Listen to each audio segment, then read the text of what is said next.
Senator Moniz, Here. Senator Steinmetz, Here. Representative Blake, Here. Representative Clausen, Here. Representative Haley, Here. Representative Henderson,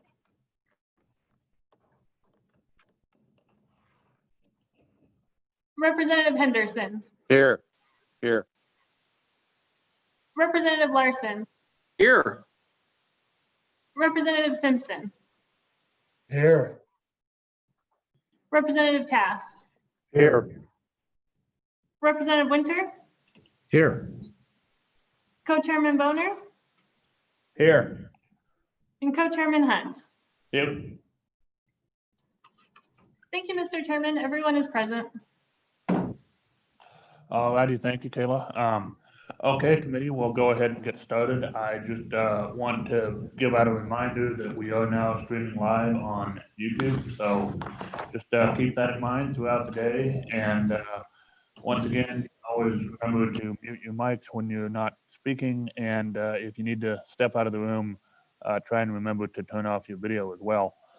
So we will go ahead and get started with our first order of business, which is our adoption of our interim rules.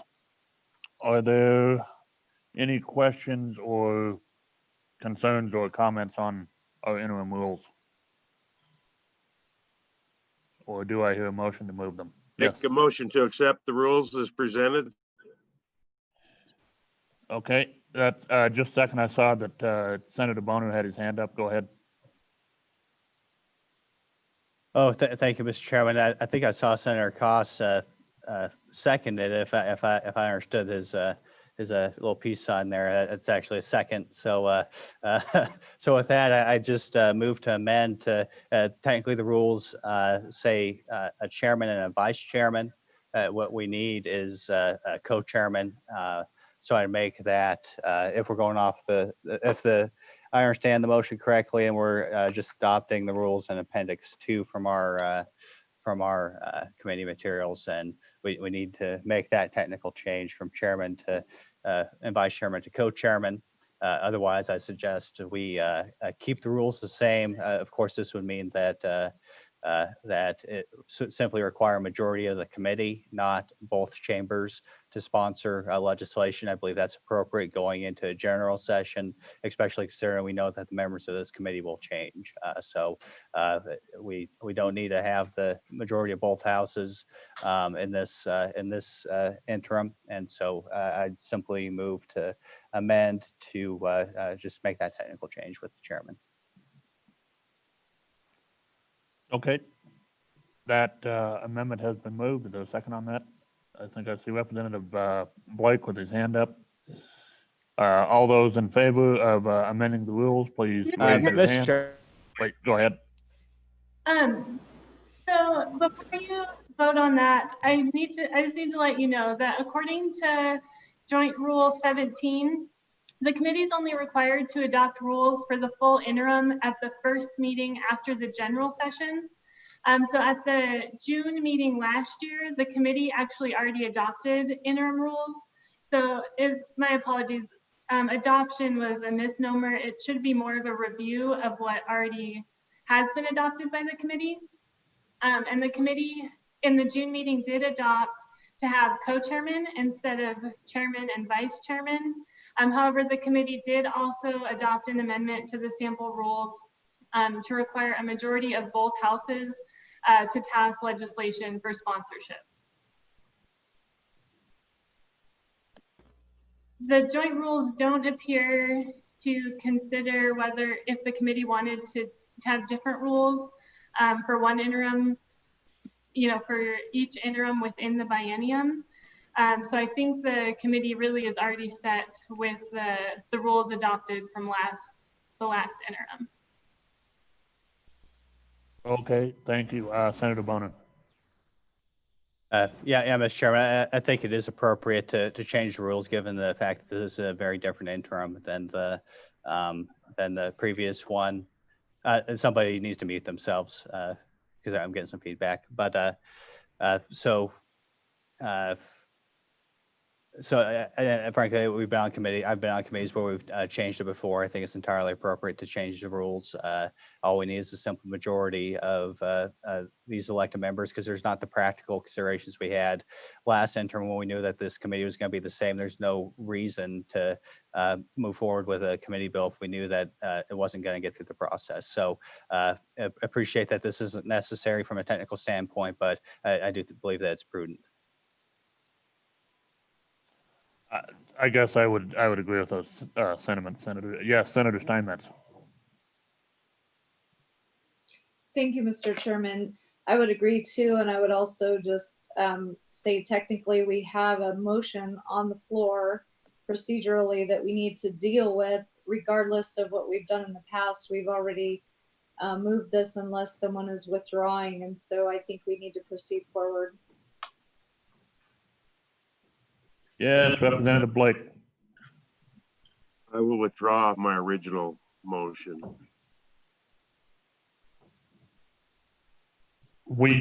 I think we are on the amendment.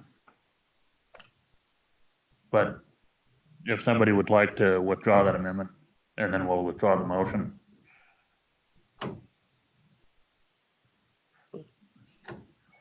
Okay, Mr. Chairman, I'm not withdrawing the amendment. Okay, that's been withdrawn. Okay, if any further discussion, yes, Senator Boner. Mr. Chairman, I am not withdrawing the amendment. So I move for question on the amendment. Okay, question. Sorry, there we go. Okay, question has been called on the amendment. Are there any further discussion? Question, yes, Senator Moniz.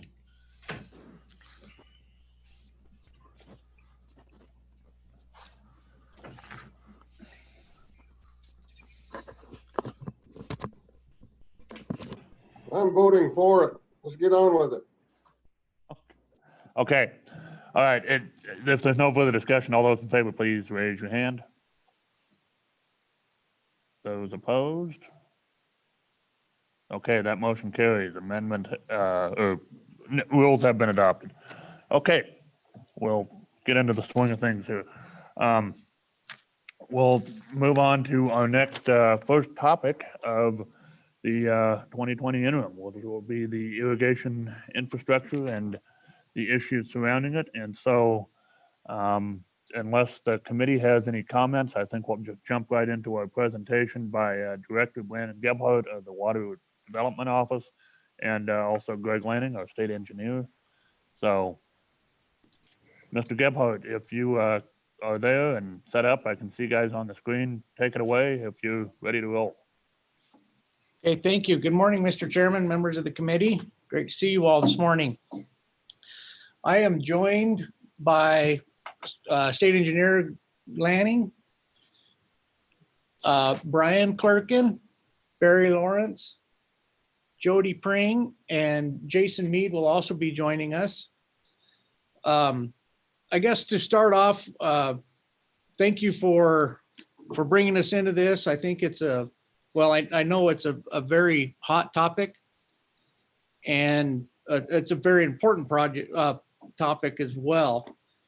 And I wanted to use this time with you all to I view it kind of as a workshop and get some insight from you, kind of explain to you guys what we have done and what information we do have on this topic, and give kind of our ideas of what we think we're being asked.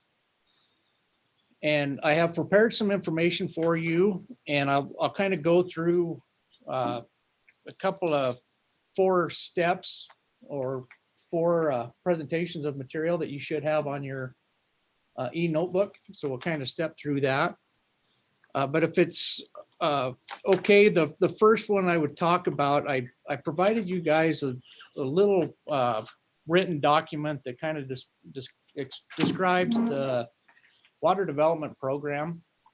And I'm not going to go through the entire document, but I would point out on page 2 under program funding. I thought I'd give a little refresher on how our program is funded and how we use those funds and how we make projections to determine what projects come through.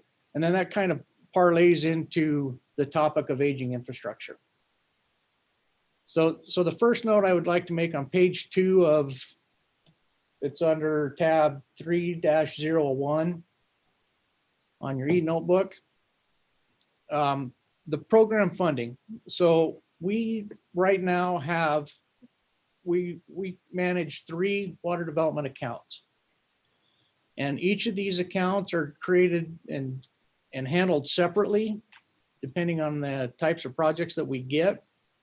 But each of these accounts receive a certain percentage from the severance tax distribution account. And as you can see, water development, which is our new development account, it receives 12.45% of that severance tax distribution each year, or an amount not to exceed about 19.3 million. And I think the history of the program, I don't know that it's dipped below that. So that's been a really steady and reliable estimate of revenue for that account. The new development account, it funds projects for infrastructure necessary to supply unused or unappropriated water. So that water development account 1 is where we see projects come in and for those purposes of developing new water, essentially. The next account I'll talk about is water development account 2. This is our rehabilitation account. And on the topic of irrigation infrastructure, this is where a majority of these types of projects, this is the account that they come out of. You can see that the funding for this account equals 2.1% of the severance tax, or about 3.25 million a year. And this account is for the improvement of water projects that have been in place for at least 15 years. And I'll also back up and mention that it doesn't matter if it's irrigation, municipal supplies, they could be in either of these accounts, but just based on those definitions of whether it's new water or unappropriated water, or if it's an existing facility, determines where those projects will land. And the third account that I'll talk about, and I'm not going to spend much time on this one, is the dams and reservoirs. And it is funded annually 0.5% of the severance tax distribution, or about $775,000.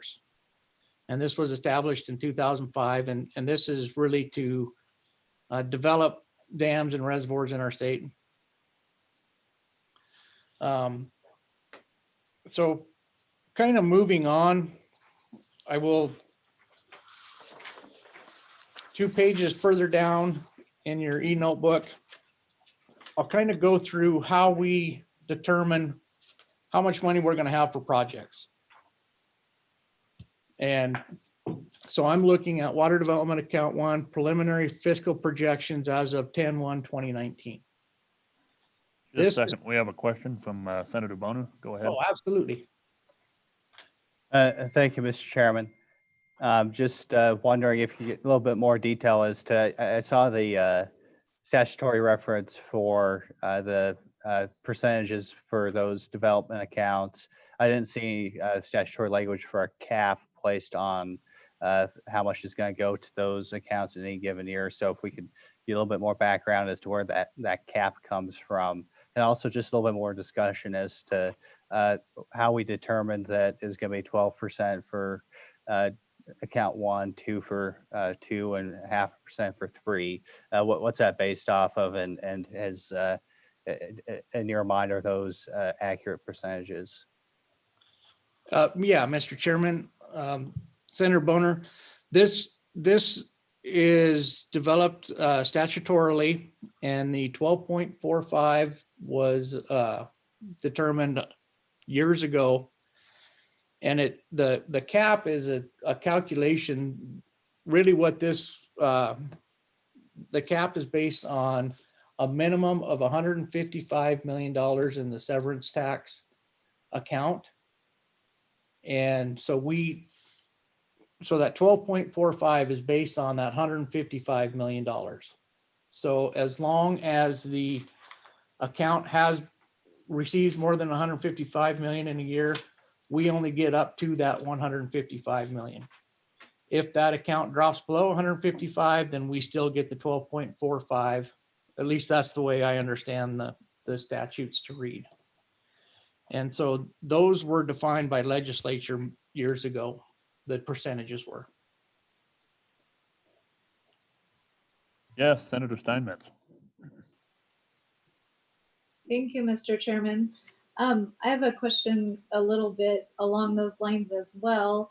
I just wondered, as far as since this was established several years ago, if there's any need for us to look at possibly putting a little more money to the rehabilitation account. We know that we've been transferring money from the dams and reservoirs over into that rehabilitation account for several years now. And so I was just wondering if there's any discussion on that we could have. Thank you, Mr. Chairman. Mr. Chairman. Thank you, Mr. Chairman. Senator Steinmetz, that's a really good point. One clarification to start off with, you mentioned the transfer of money from the dams and reservoir accounts. We haven't been transferring money from the dams and reservoir accounts. We've been transferring money from a separate individual account that is the Buffalo Bill Reservoir account.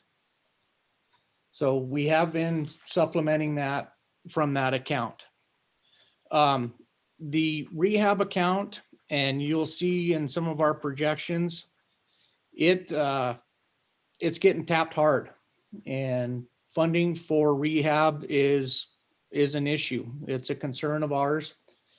And the 2.1%, I would guess this year is probably not going to keep up with demand, depending on what kind of project applications we get this year. So I do believe that this year we will see that we don't have the funding for all the requests potentially. Representative Simpson. Thank you, Mr. Chairman. I think Senator Steinmetz is on the right track. For as many years as I can recall, we're always short in development account number 2. I would suggest that this committee request Mr. Gephardt to evaluate if he could basically statistically analyze those percentage numbers that we could statutorily change to make his program a little more balanced. And I realize it changes every year, but if he could give us the right numbers, we could draft some legislation and tweak those percentages to make it so we're not having to rob as frequently. Mr. Chairman, absolutely. We will look into that. Thank you, Director. Yes, Senator Steinmetz. Thank you for that correction. And thank you, Mr. Chairman. Thank you for that correction on where the money is coming from. I guess too, for our review, how much longer would we be able to utilize money from the Buffalo Bill account? Mr. Chairman, Senator Steinmetz, that's a great question. The reason we feel that we can pull money from the Buffalo Bill account, I'll first explain that we are responsible because we own storage, or we have contracted water and storage in Buffalo Bill. We are responsible for the pro rata share of O&M of that dam and that facility. So that could be, God forbid, a big number at some point. So we do want to keep enough money in that account to meet our obligations for O&M. Currently, the reason we're able to use that account to help fund some of these projects is we've got a loan repayment from WAPA it's a power company, and I forget what the acronym stands for. But we funded a hydropower rehab for them. I don't remember when it started, but we're getting annual payments of about 2.3, 2.5 million a year. And those payments will expire in the year 2030 or 2032. So we do have a good income on that account. We watch the balance of that, and we do divert funds from it when we feel safe to do so. And for this year, going through the most recent omnibus water bills, we requested from you all that we transfer $7 million. So that gives you an idea of what we have done. And I think prior to that, 2, maybe 3 years ago, we transferred 5 million. And so we have transferred funds out of that account multiple times to fund projects. I hope that answers your question, Ms. Steinmetz. Thank you. Okay, and we do have a question from Senator Moniz. Go ahead, Senator. Thank you, Mr. Chairman. Brian, what's the balance in that account now? Mr. Chairman, I believe that the balance, now I've got it right here. After the $7 million, we've got about $13 million left in that account right now.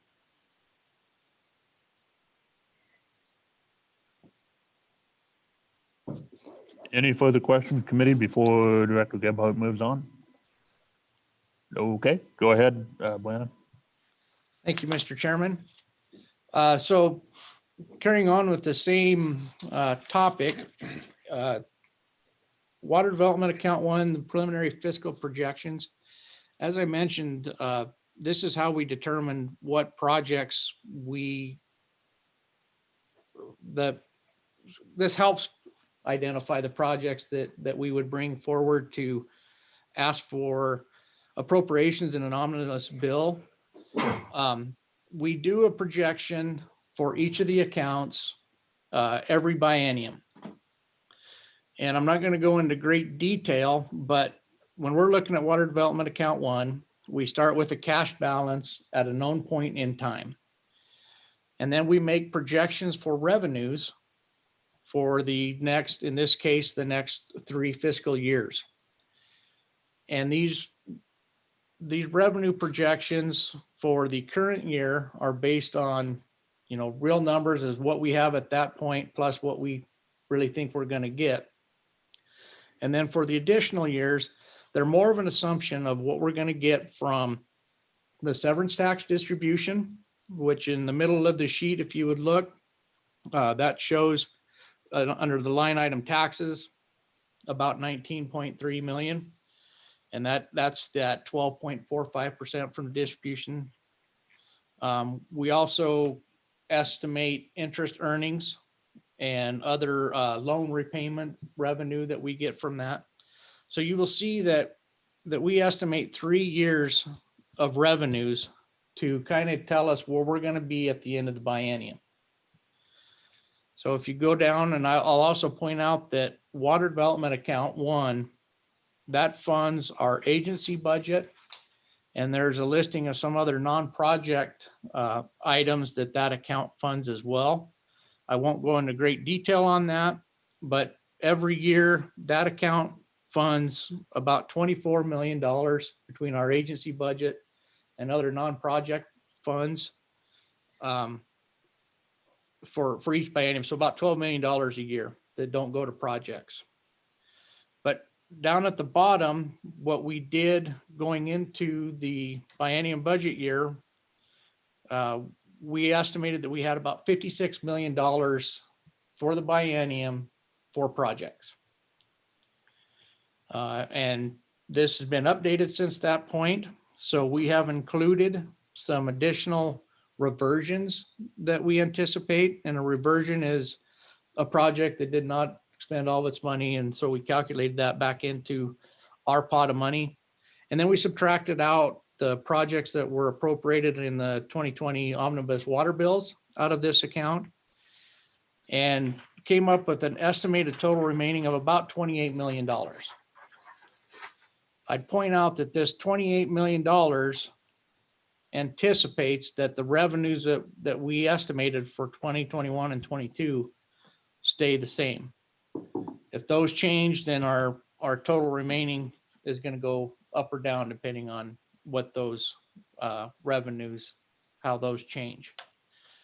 So in short, going into, we've already started the process for applications for projects, but we've got about $28 million for next year for projects. At least that's what our estimation is right now. And then the next page is the same thing for Water Development Account 2. The same process, but if you jump down to the bottom, you will see that we're only estimating about $2.8 million for rehab projects next year. We got a question from Senator Moniz, I believe. Go ahead, Senator. Thank you, Mr. Co-Chair. Director, have you, based on the latest update on the Craig, how does that affect your projections? Mr. Moniz, Mr. Chairman, Senator Moniz, that's a great question. Until we know what's going to happen with that severance tax, we really don't know. The information that I understood from the Craig report, that they're estimating that 155 million, they think that will occur. So unless those formulas and percentages change, at least it's estimated that we're going to be okay from that perspective. If those estimates do change and that severance tax distribution goes down, then our numbers are going to change. Until we know what those distributions are, we really don't know how that impacts our funding. Okay, thank you. Mr. Chairman, we've also provided Water Development Account 3. And if you go down to the bottom, that really looks like a large number. But if you'll look, we don't get a whole lot of money back into this account. So we view this kind of as a one-time account that because these projects are typically large in size and dollars, that we're not going to be building a whole bunch of new dams in the near future. One of the things about this account that I'll point out, it is from the outside, it looks like there's a whole bunch of money in it. And there is, but most of that money is appropriated for projects. So these are projects in the works that are, well, I believe we got 4 projects that are funded for construction. This largely was funded because of the Governor's Meade 10 and 10. And so the money that we've got remaining in here it's not going to go as far as you may think for these types of projects. And I do believe, I've got Jason here, but I do believe dams and reservoirs will also fund rehab of dams in the state as well. Is that correct? Account 2. Only account 2. Right. So we're not doing any rehab on dams and reservoirs out of account 3. It's for new development. Okay, New so storage. thank you, Jason. I don't know if you heard that, but the dams and reservoirs is for new development of new water. So that doesn't really play into the aging infrastructure. It creates new water, but not repair old facilities. Yes, Senator Cocho Bonin, go ahead. Thank you, Mr. Chairman. There was some discussion as to building 10 new dams in the next 10 years in the recent past. Is that remotely a reality now? What's the status of that idea, I guess? Mr. Chairman, Senator Boner, I'd bring Jason into the conversation if that's okay. Yeah, Senator Boner, Mr. Chairman. Really, it's a funding issue. I think time-wise and the way the permitting is going for the reservoirs we're looking at, we're currently studying about 14 different projects. that we would meet that goal if we had the funding in place to meet it. But we're probably half $500 million short of funding all 10 dams or all 14 dams that we're looking at. Thank you, Mr. Chairman. Further questions on that? Yes, Representative Simpson, go ahead. Jason, in light of that, recognizing we're probably not going to come up with $500 million in the next few years, is your commission staff looking at ways to somehow prioritizing those projects so that it isn't just a first come, first serve, but really is a best value for the citizens' money to make sure we get the best bang for the dollar that we are able to appropriate? Mr. Chairman, Representative Simpson, I would say we're doing that on a watershed basis because every community and area of the state we're looking at reservoirs, it's a little bit different situation. So it may be a little more costly to put a reservoir in a particular watershed than another watershed. But we're also trying to make our dollars stretch further by getting smarter about federal programs and how we might be able to leverage those federal dollars to stretch state dollars further.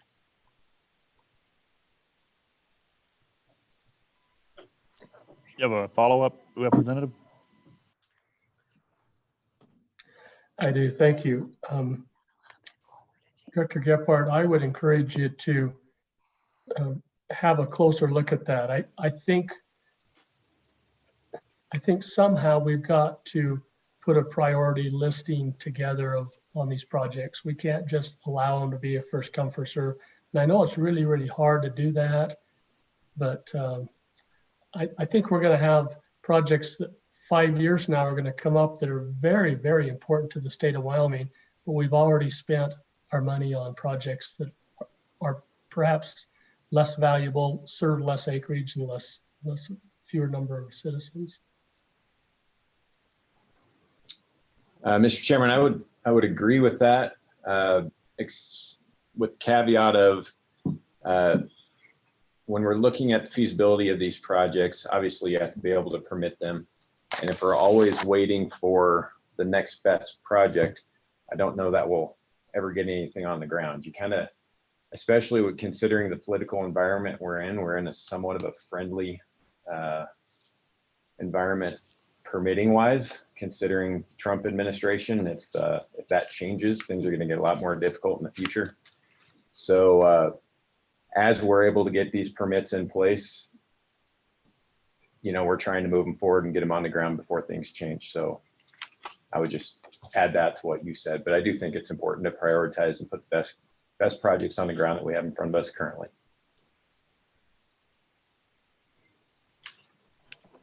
All right, thank you. Are there any other questions, committee, before we move on? Okay, Director, go ahead. Okay, thank you, Mr. Chairman. So we've kind of discussed the program history and our funding. Now we'll kind of jump into how do these projects happen? Really, the way a project happens for us is a sponsor or an entity comes to us and asks us for a study of some sort, or eventually construction funding to help them construct things. So, and the reason I bring this up, as we look at aging infrastructure and trying to prioritize, on a macro scale, we don't always have the information until it comes to us from a sponsor. So until we do a project, we really don't know what's out there. I think it's common knowledge that there's a lot of aging infrastructure and a lot of issues out there. But to be able to prioritize that and come up with some sort of a condition assessment and an asset management program, we don't have all the tools in place because of the way we fund projects and waiting for them to come to us. So that's, as we go into this, that's some of the things that we're trying to wrap our hands around, is how can we get there? What can we do to get us to a point where we can look at an inventory that's not just let's call it a micro for one district. But how does that compare statewide, and how are we comparing priorities across the state rather than priorities for one district? So that's really kind of what we're thinking about going forward, and we'll talk about some of the work that we're doing in our planning department that helps us with that here in just a little bit. But really the project steps that we get, they usually come in for what we call a level 1 study or a master plan study. And that really, the first step is to go in and inventory and assess the condition of the entire system, if you will. And then to identify inefficiencies or deficiencies and help prioritize that for the sponsor so that they can start developing a capital improvement program and start knocking some of these things off as in the rehabilitation program. And I'll just point out that in the last 10 years, we've done, I believe, 14 master plans for irrigation districts. And that sounds like a reasonable number, but some of the things I'll talk about with our survey, in the state, we do a survey, and I'll talk more about this, but we've identified 127 irrigation districts or canal companies in the state. So there's a large number of these entities. And if we only get applications for 14 of them, it's kind of tough to tell what really we have out there. So after we do a master plan, then we'll do a feasibility study, which dives in a little deeper, develops some conceptual designs, and provides better cost estimates for these sponsors so that they can further refine their priorities and figure out what they can afford, what kind of funding assistance they're going to need, and really start addressing their rehab efforts. And then that kicks us into what we call level 3, which is the construction.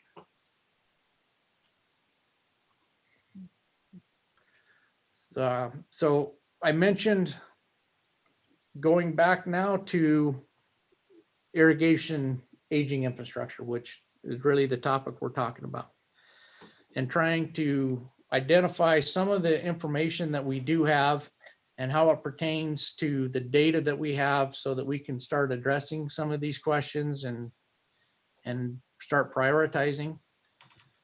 We do, through our office, we do an irrigation survey every 2 years. And then every other year, we do a same survey for municipalities. But really, the irrigation survey that we have been doing, it really isn't set up to identify aging infrastructure, what the real specific problems are. We do ask a question, what are your biggest issues? And of the respondents, about a third of them specifically identified aging infrastructure. So it's common knowledge that it's an issue, and we just got to start working towards what are the real issues, how vast is it? So that's kind of what we're talking about. So to do that, because this survey that we've done in the past really didn't ask the questions that we're trying to get to. And then I'll also point out that one of the other issues we have with this survey is the respondent rate. I think in 2019, we sent 127 surveys, had email follow-ups, telephone follow-ups, but we only get about 40% participation rate. So we only get 40% return these surveys. For whatever reason, just they don't return. So what I'm proposing, and it's probably the next page in your, in your e-notebook, there is a draft only survey example. So what we were thinking about doing is sending out a focused survey to these people. We really need their input to help us identify what the issues are and where they are. So we've developed this draft survey to really be specific to the questions we're asking, and really not to ask them for a whole lot of information that they may not want to divulge to the general public. So this is very focused and very specific, only on the infrastructure, the age, the condition. And if you're looking at that survey, I will kind of explain my thoughts. And the reason that we bring this up is I would like your guys' input to see if this is if we're heading down the right road, if this is the information that you agree to, that we should be getting and helping us trying to define aging infrastructure in the state of Wyoming. Real quick, Director, before you go down the draft here, how much do you, how much effort do you make to encourage or frankly badger people to get those surveys back to you, and what currently on them, what kind of questions are there on there currently that they might be hesitant to want to divulge? Yeah, Mr. Chairman, I don't want to speak for them as to what information they don't want to divulge, or if they're just tired of doing surveys.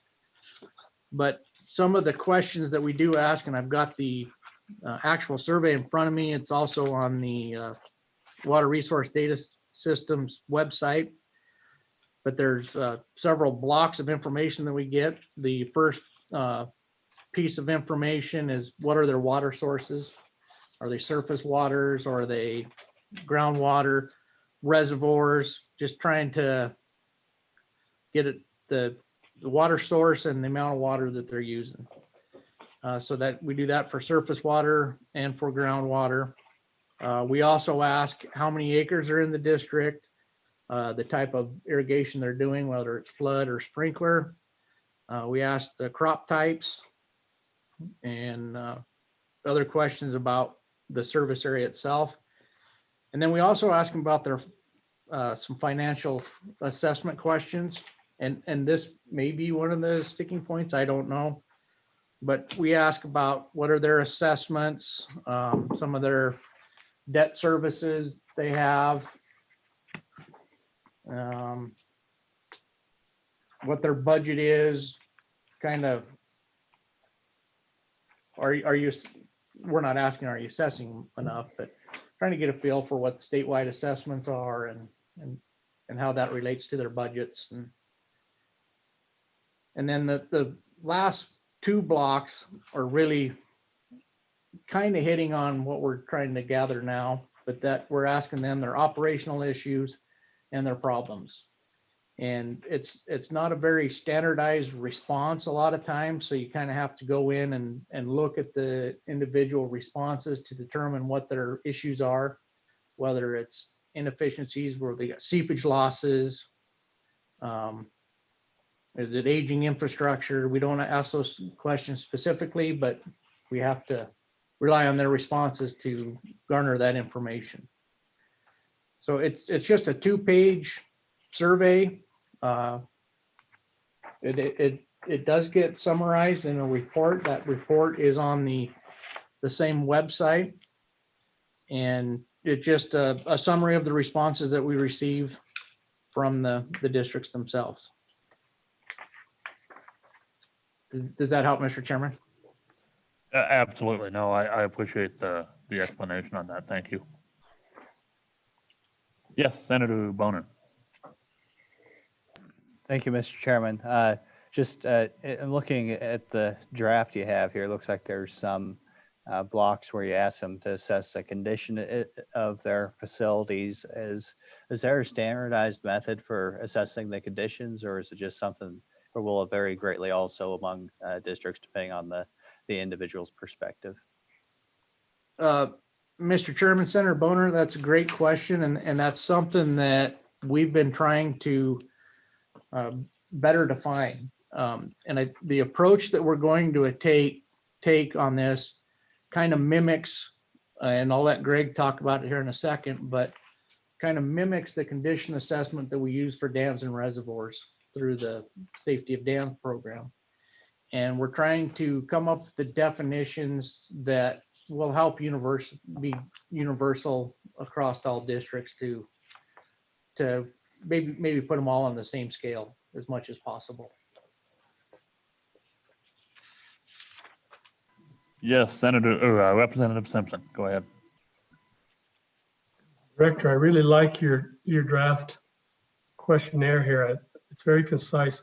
The very last grouping, the planned projects in the following time frame, that was the only place that left me a little confused.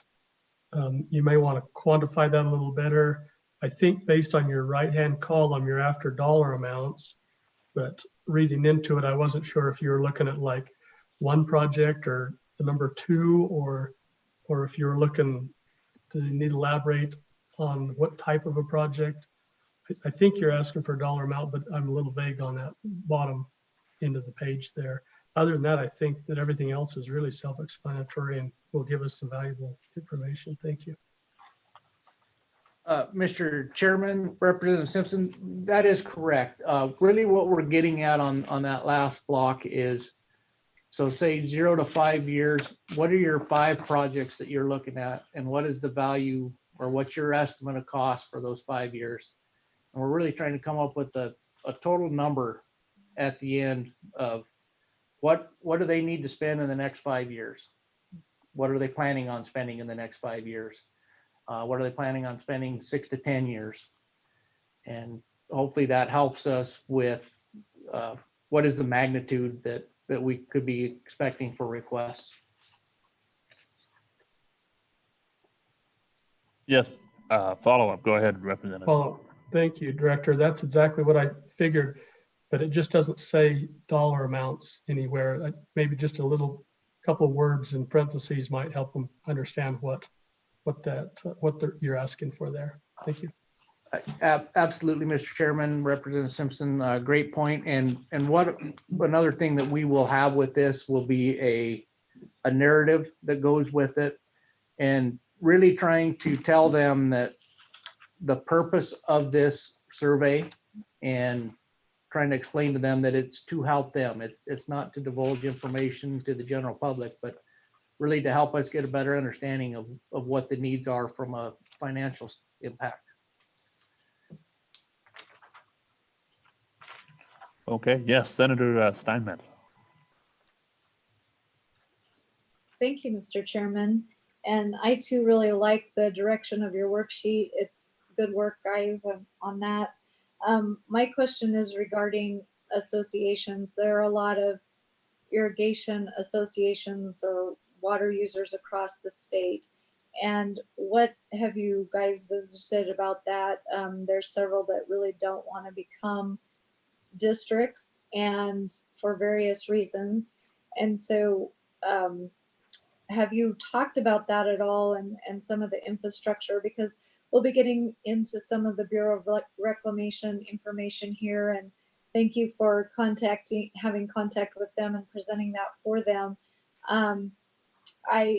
Especially under Pathfinder and the Interstate Canal, we are water users under that system, and Lingo Water Users Association is an association.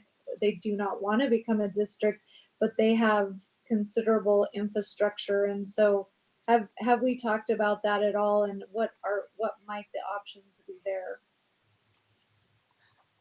Mr. Chairman, Senator Steinmetz, another great question. And we have not had a lot of those discussions. Really, what the approach that we're taking is looking at the eligible entities for our funding.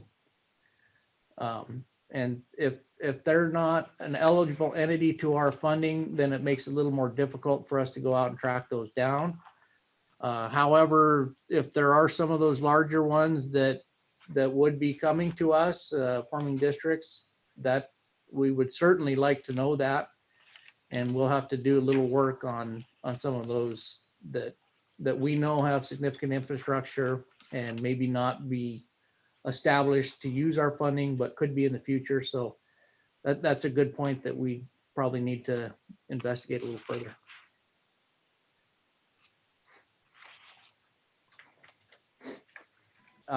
And then just one other thing that I would like to say, Mr.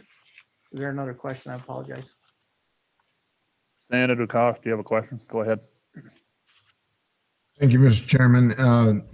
On the survey, I'm looking at the same 0 to 5, 6 to 10, 11, 20, and greater than 20 years. And I'm wondering, is that so far out there and with no knowledge of what projects they want to get done and are not funded for, so they're unable to, of being very accurate? I'm wondering if a smaller number of years might be more applicable to what might be the situation, 0 to 5 and 6 to 10. I just think it's so far out there. I wonder if there's anything that really is of value in that. Mr. Chairman, Senator Cost, I understand what you're saying, and I do that. I do agree that those extended years, it does become problematic to be accurate. One thought that I had as I was putting this together, though, is if they have a significant structure, say a dam or a reservoir, a lot of times they will be planning that far in advance. If they're doing it somewhat accurately, I guess.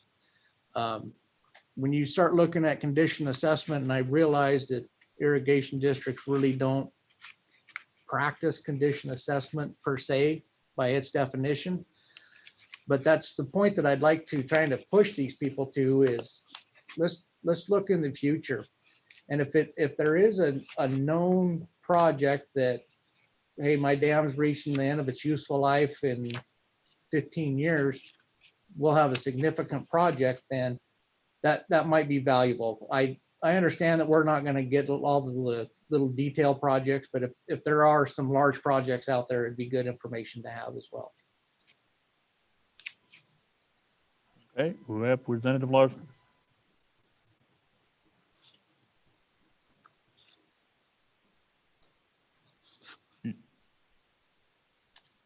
Okay. There you go. Trying to unmute. It wasn't working. Thank you, Mr. Chairman. I ran Heart Mountain Irrigation District for 8 years and kind of have an idea of the difficulty it is with them coming up with numbers and such. I think Wyoming Water Development did some projects, and I didn't know how many irrigation districts have done such a thing as kind of had an engineer go through somewhat and label quite a few of the structures, and I'm sure Heart Mountain did it, and I wondered how many other irrigation districts have done a survey of such. Mr. Chairman, Representative Larson,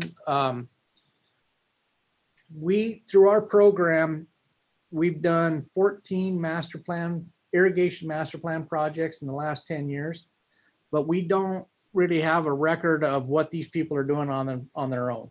And I do think that a lot of them probably are doing this condition assessments on their own.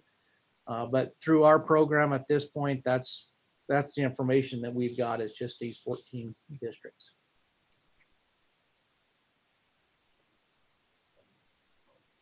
Follow up, Mr. Chairman. Follow up. Go ahead, Representative. Thank you, Mr. Chairman. So do you have that records on those that you can go through, or we'll need the districts to probably go through those, and they have them anyway, so it should help definitely. Yeah, Mr. Chairman, Representative Larson, we do have the results of those master plan studies. One of the things that becomes problematic, and it's a bigger issue with this macro vision of condition assessment, is we don't always know what projects they implemented. Unless it goes through our program, we really don't know that information. So they may have ticked off 5 or 6 of these priority projects that we're not aware of. So trying to keep that information, and here in just a few minutes, I'll talk about what we're proposing and one of the efforts we're heading towards to kind of address that.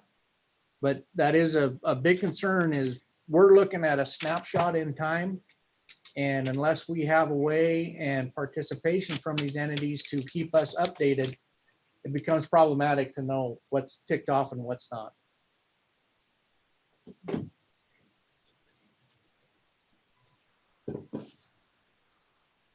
Okay, committee, other questions before the director continues on?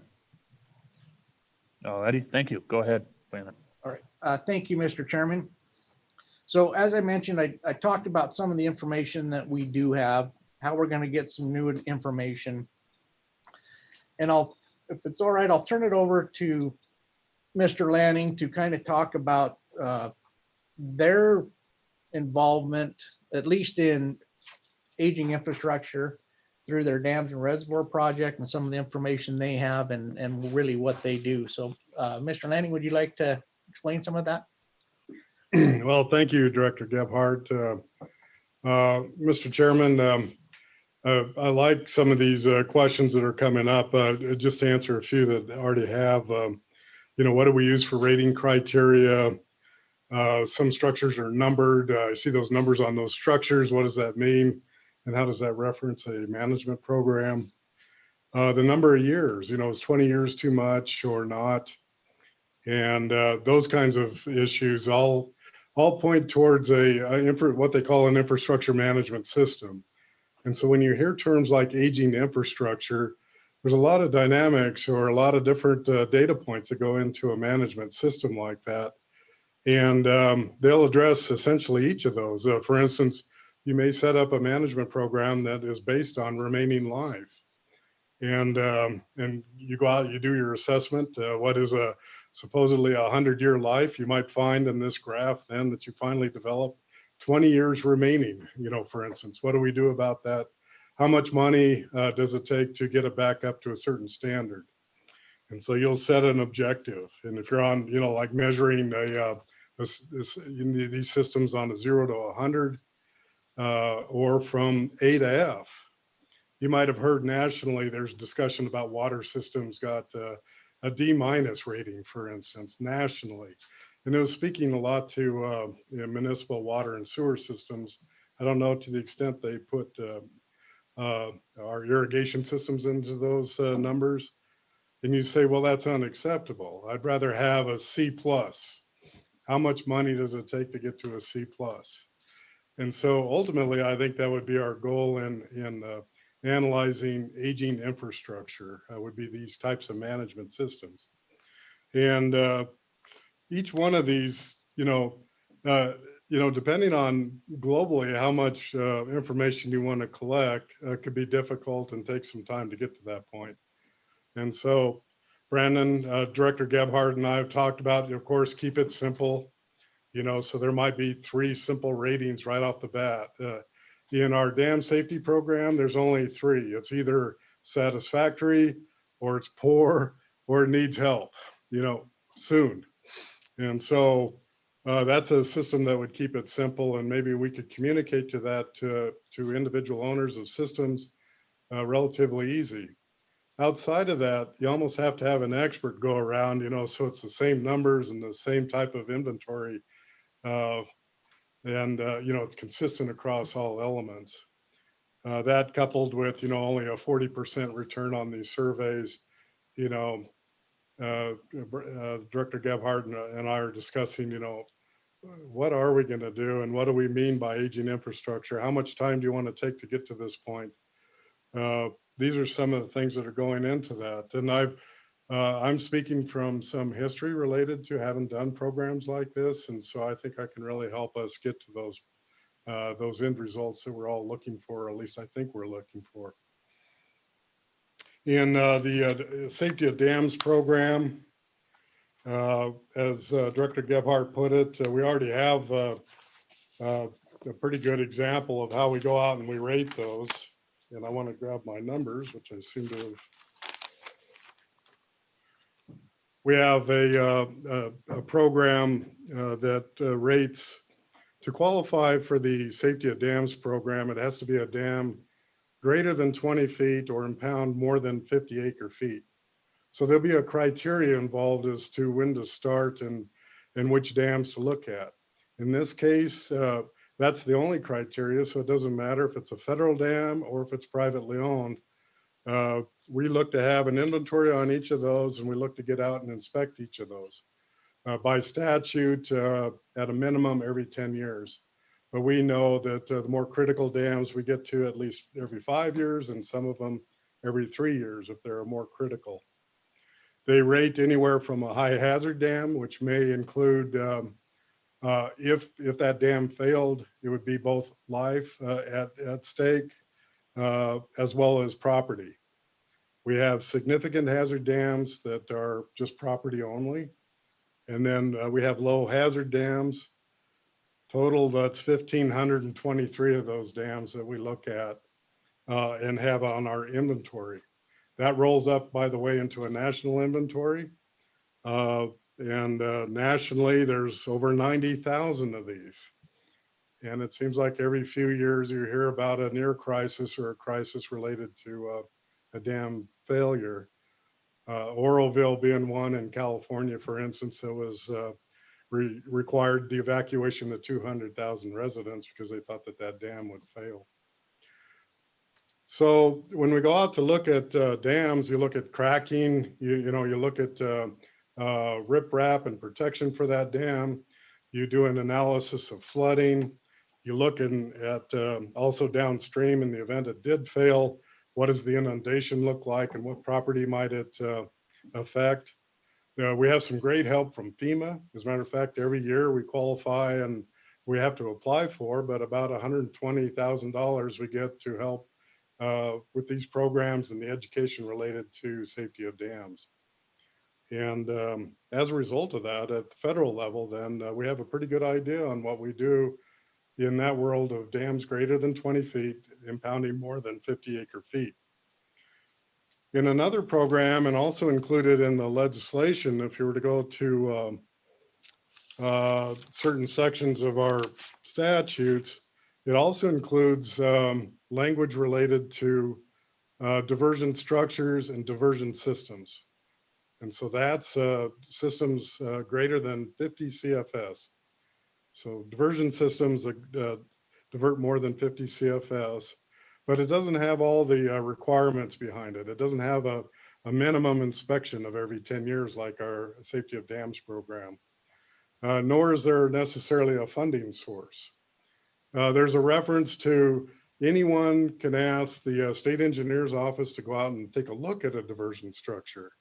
And we'll come back with a report and tell them, what kind of shape it's in.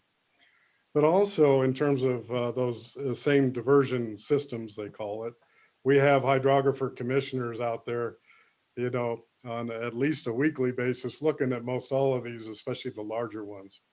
And so if we're out there, for instance, helping regulate water, we have a good idea of what those diversion structures look like.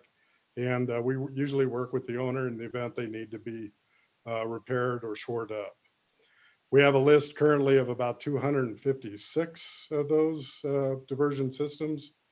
But we know as a result of this effort and Joint Ag asking us to look further into it, we can put a greater effort into that list to begin with to make it more robust, but also try to put a condition to it, which we currently do not do. We do not do a condition assessment on those diversion systems.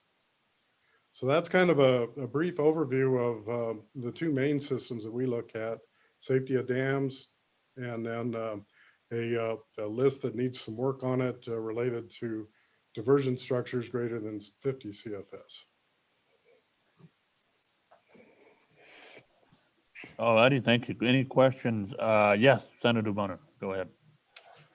Okay, thank you, Mr. Chairman. Just want to make sure I understand. So it seems like if I heard it correctly, the state engineer already has a fairly significant inventory of the condition of our dams, at least, and a less robust list of diversion infrastructures. Is that correct? Mr. Chairman, that's correct. Follow up, Mr. Co-Chair. Okay, thank you, Mr. Chairman. And I guess my next question is for the Water Development Director. Is that, I mean, are you aware of that list? Would that be helpful if we just kind of cross-shared that information to Water Development? Mr. Chairman, yeah, I am aware of the list, and it's definitely good information. And the state engineer's office, I believe, is fully participating in this effort, so we will get that information. One of the things of concern that I don't know that we've got our head wrapped around is some of this information sensitive, as far as terrorist attacks or something to that effect through Homeland Security. So we've got to be careful of what we at least publish on some of these instances. And I do think that, I know in the past that dams were, at least certain information was probably considered pretty sensitive and maybe not want to divulge it to the general public. So that's a hurdle as well. And I'd also add on to Greg's list of the diversions. When we're looking at irrigation facilities, his list is really just the diversions for their source of supply. And when we look at the condition of an entire system, a lot of the structures, canals aren't on that list. So we'll be looking at a much larger list than we currently have even. So there's still a lot of heavy lifting to do. Yes, Mr. Co-Chair. Okay, one more follow-up on that discussion on the sensitive information with our dams is how much crossover is there with that sensitive information that can't be divulged publicly with what we're looking for here in terms of just looking for the condition of the infrastructure. Is any of that information that we might be looking for sensitive? And if so, I mean, if it is sensitive, how are we ever going to get it? Whether we go directly to the local irrigation district or not? Is it just give me a little, in the broadest terms possible, if you give a little bit more information as to what is considered sensitive, that'd be helpful for me. Director, if I may, Please. Mr. Chairman, Mr. Co-Chair, I like that term in a broad sense. You might recall as a result of the events of 9/11 back in the day, 2001, there were days when you could drive across Hoover Dam, and as a matter of fact, you could get inside and see a lot more than you can today. And that put us into a kind of a hypersensitive world related to terrorism, and that's an extreme example on a big structure that could hurt a lot of people if you were able to get in there as a terrorist and do some damage. I know there's other water and sewer systems, feeder reservoirs related to domestic water supply that you don't necessarily need or want them to know about. You could simply fly over and contaminate a reservoir, for instance. And so at that time, when 9/11 occurred, the feds required a bunch of this information to be uploaded. This is kind of an anecdotally, this answer. All they did at that level then was check it off, and none of that information became available, or there was no feedback as a result of those surveys they did back in as a result of 9/11. How that might apply to our more, our smaller systems here locally, I think you're absolutely right. We can still get a condition survey out of there. I just think we have to be somewhat guarded as to, how that information is gathered, and then the locations and the resultant damage as a result of one of those systems failing. And so I think that, and I know that you can prepare these reports without necessarily having to go into those details. We have good guidance related to the security of that data and whether or not we should even be asking for it and what we use for it. That'll be one of our elements. Yes, Senator Steinmetz. Thank you, Mr. Chairman. And just a follow up on Senator Boner's thought process there. I think one of the biggest things we're trying to accomplish here is to give the operators the help that they need as far as assessing the condition of their facilities, and also giving, providing a path forward for them in maintaining those facilities as they age out, and as we as a state grapple at how our funding sources are drying up a bit, and we may have to prioritize what we do with our money. And so I guess my thought on that is, if we could approach it as more of not a top-down approach, but a bottom-up approach, where we're trying to help them and facilitate getting these facilities back in working, or keeping them in working order, and that we don't see large portions of our ag industry dry up overnight, or municipal supplies not functioning as far as sewers or water districts there. And so I don't think that we would have to necessarily divulge that information quite as widespread as be a benefit and a help to those who utilize the systems. Is that how you see this working? Or, can we do both without jeopardizing anything as far as security wise? Thank you, Mr. Chairman. Yeah, try that. Yeah, please. Mr. Chairman, Senator Steinmetz, I absolutely appreciate that. Director Gebhardt and I have talked a little bit about this. It's kind of the weakness in the survey side of it, or irrigation's necessarily, having the knowledge and the ability to help themselves and know what the condition is, and know, what the costs are. Some expertise, I think, needs to be added to that. And so the survey may only return a certain amount, and we may not be able to make good decisions related to not only security, but just prioritizing and what the costs are and how to roll those prices in. I think perhaps, it would be more of a standardized approach, with one expert necessarily going around to each of these after we basically identified them.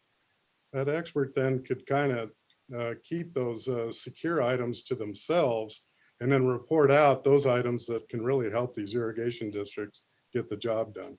So it's kind of which approach we're going to end up taking in the end. Director Gebhardt mentioned each of these 14 projects he's done over the last 10 years is a master plan it captures everything, and then, but only in that particular system.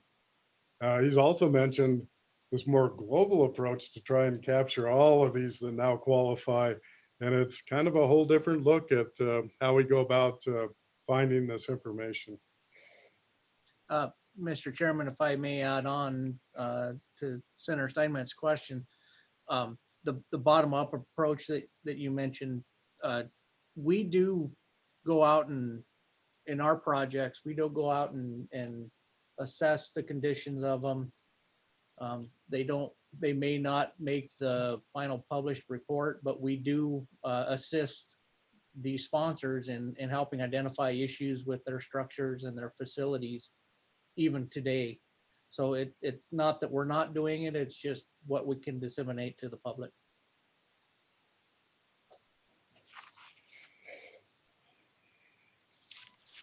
Further questions? Yes, Joe Truman, Senator Boner.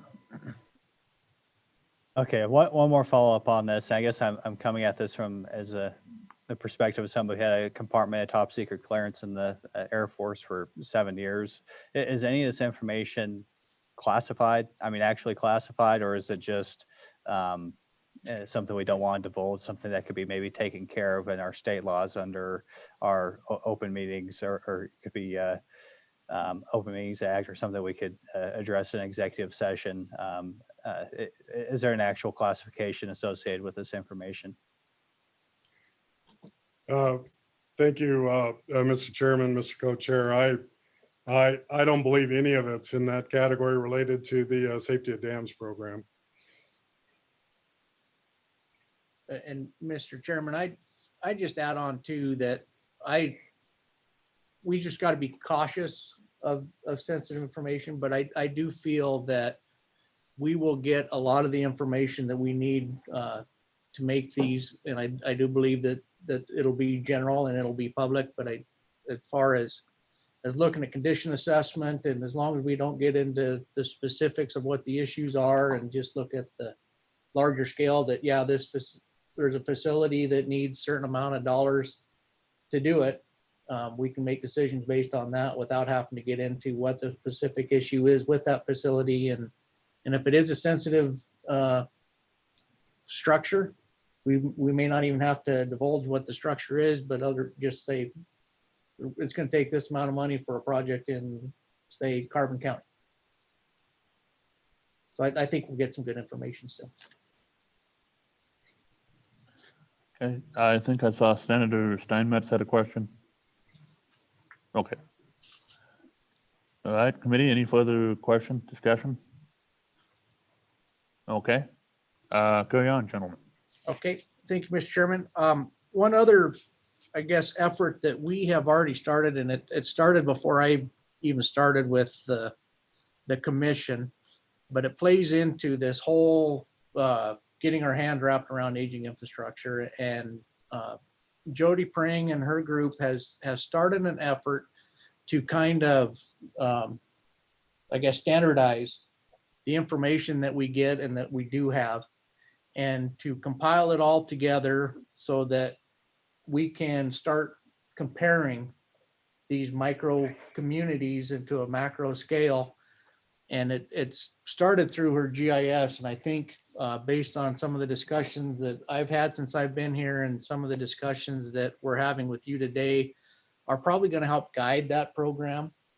And really what it is right now is it's standardizing how the information is received and how it's housed. And once we have that, say these 14 master plans that we have, if we can kind of standardize, and it goes back to the question of, are we rating these the same? And that's really where we're trying to get. Use our existing program to help identify, or to help funnel how the information is disseminated and what the information is, and try to get it all on the same page. And then we can house it in this statewide database. And it'd be at that point, fairly robust, that we can start looking at, okay, we got a condition of all the facilities in the state that rate poor or higher, how many are there? And so we can start using that as kind of a template to help us get that information. It's not an overnight process. I think we've talked about the efforts that's going to need to be made for this, because it is such a large task, but it is a start. And I do think that there's value in this, and a lot of the information that we are getting, we're trying to standardize it and get it into the same common language and be able to compare apples to apples. Jody, is there anything you'd like to add to that? I think that's fine. Yeah, unless there's any questions. Senator Boner. Yeah, thank you, Mr. Chairman. So just a quick question. Would it be helpful if you had a statutory requirement to maintain this sort of inventory? Would that help you in your pursuit of this information? Mr. Chairman, Mr. Co-Chair, that is right on point with one of the issues that I see going forward, is keeping everything updated. And get away from that snapshot in time, and then things fall off that we're not aware of. So being able to update this document and all these documents really would help us to identify this macro, if this is the direction we're going, to identify the macro priority list. So keeping that updated is imperative to this condition assessment.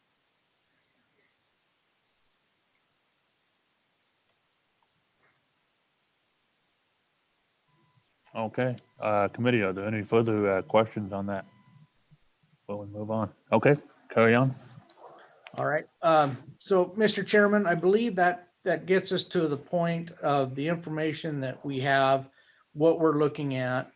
And I might pause here. I I think you've answered it, but are there any other thoughts from this group that we should be considering that maybe we're missing, or concerns that we should be addressing as we go forward on this?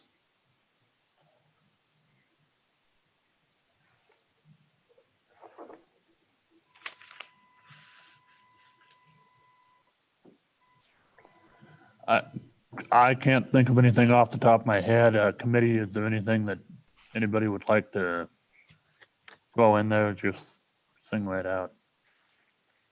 Yes, Senator Steinmetz. Thank you, Mr. Chairman. And Director, I'm sure you're working closely with your Water Development Commission on this project as well. Is that the case? And if so, if that's happening, I think having those commissioners engage with their local irrigation districts and communities as to what would be helpful to them as they grapple with this project as well would be an important step. Thank you, Mr. Chairman. Mr. Chairman, Senator Steinmetz, yes, we're reaching out to whoever can help us on this. It's a large list, and we're going to need a lot of help, and we're willing to accept help wherever we can get it. So thank you. I would also bring up one other, I guess, study or survey that I'm aware of. The USDA is working through an irrigation survey. In the past, they've done surveys more for on-farm types of surveys. They're doing a study right now that is more off-farm, which is more of what we're talking about, some of the larger structures and conveyances. And we've talked to them already. They're expecting information to start coming in later this summer, and maybe have some reports in the winter, early spring. So we'll keep an eye on that and see where we can join efforts with that group as well. So this is a topic not just for Wyoming, but it's a larger topic for the country as well. So that stopping point kind of diverts us from our programs and what we're doing. Director, 1 second. I think we have a follow-up from Senator Steinmetz. Sure. Senator, go ahead. Thank you, Mr. Chairman. Just a couple of other groups that might be helpful is the Family Farm Alliance. I know that they do a lot of work, and they have a lot of contact with Director Berman in Washington, D.C., the Bureau of Reclamation, and then the Water Association. I'm kind of forgetting their name here in the state of Wyoming that has their annual conventions and stuff. Those would probably be some great organizations to help as well. Thank you, Mr. Chairman. Mr. Chairman, Senator Steinmetz, thank you for that information. And yeah, we do anticipate Wyoming Water. We've got a good relationship with. Also, we attend the 4 States Irrigation Conference every year, and so there are some connections there that we could utilize as well.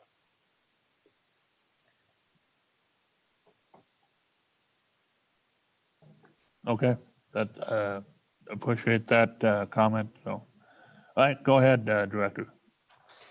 Okay, Mr. Chairman, so moving on, we'll kind of switch gears now to some of the specific information requests that we received.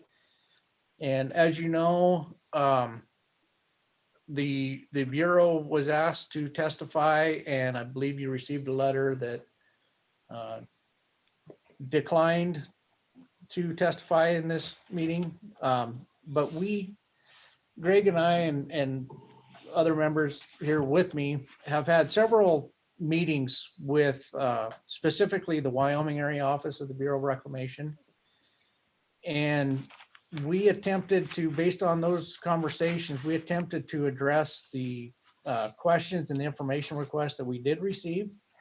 So I sent out a memo that I believe you guys received probably on Friday or over the weekend to try to specifically address these questions. And we can go through some of that right now if you would like. and at least our understanding of the way they operate and address some of your questions. So am I correct that you guys did receive a memorandum of authors with Greg and I? Okay, thank you. So the Wyoming Area Office did provide some information to accompany the memo that we attempted. They provided a spreadsheet of the transferred works in Wyoming and some of the major features and details of that. They supplied a map that we can talk about. And then they also supplied the regulation manual for directives and standards. This is really the blueprint to request title transfer for reclamation facilities. And I'll start with the definition of what's transferred work versus what is title transfer. Transferred work are facilities and systems that are owned by the United States, but with the contractual responsibility of the operation and maintenance transferred to local irrigation districts. I do believe that in the state of Wyoming, there are 13 transferred work projects, and I do not know of any title transfer. So a title transfer is where the ownership of the system and the facilities is transferred to the districts themselves. So they take complete ownership in it and continue to operate and maintain. But I do not believe we have any of those in Wyoming. I do know that there are some in Nebraska, and I was made aware that I believe Goshen started down the road a couple of times, if I'm remembering correctly. Is that what you remember? That's correct. And for one reason or another, didn't finalize that request. But that is kind of the situation that we have at date. So the first question, please provide a list of all BOR transferred work facilities of which BOR retains title located in the state of Wyoming, to include the map where the facility is located and the name, operator, contractor responsible for the facility. So as I mentioned, that information was provided. I'll also say that the Bureau of Reclamation in the state of Wyoming, there are 4 area offices that have facilities in the state of Wyoming. The Wyoming area office, the Dakota area office, and the Snake River and Provo area offices all reach into the state of Wyoming. Specifically for this conversation, if we're talking about irrigation infrastructure, only 2 of those area offices have facilities in Wyoming. The Wyoming area office oversees 11 of the transferred work projects in Wyoming, and the Provo area oversees 2 of them. That is the Bridger Valley and the Eden Valley projects in southwest Wyoming. So those are the entities that have transfer work facilities in the state. I'll pause there. Are there any questions, or did we not address anything in this question? Questions? Yes, Senator Moniz.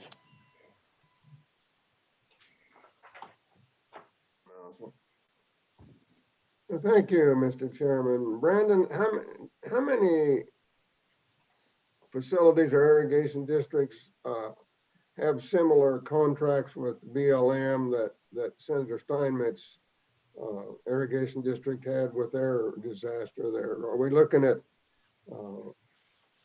questionable maintenance agreements throughout those districts, or are we even aware of the agreements that they have with the BLM? Mr. Chairman, Senator Moniz, I'm not aware of any programs like that with the BLM, but if we're talking the BOR, there are 13. So if you use Goshen as an example, there are 12 other districts, I believe 12 other districts in the state that have similar types of agreements with the Bureau of Reclamation, where they are responsible for the operation and maintenance of the infrastructure. But the Bureau does own those facilities.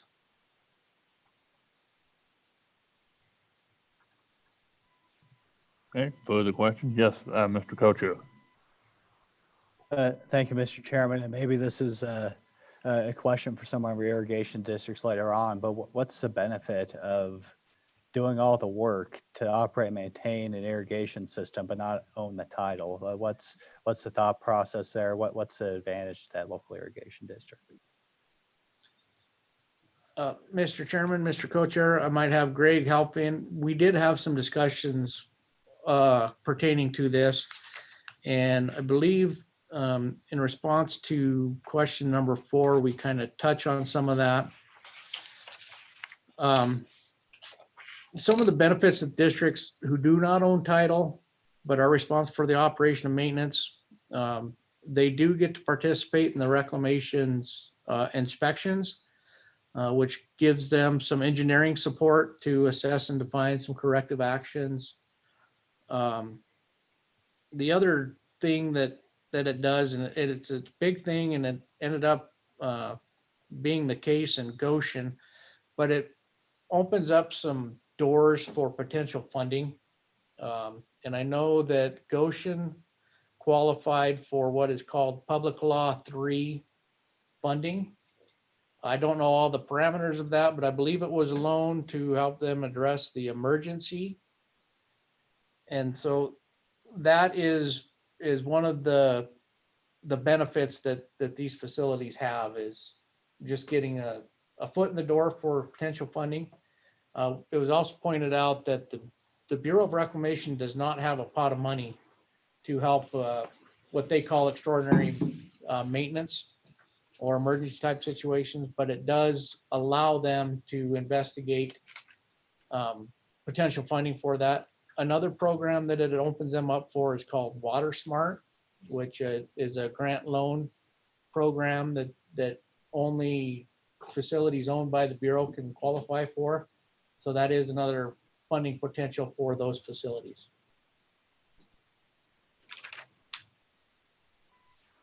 Okay, Senator, excuse me, sorry, Senator Steinmetz.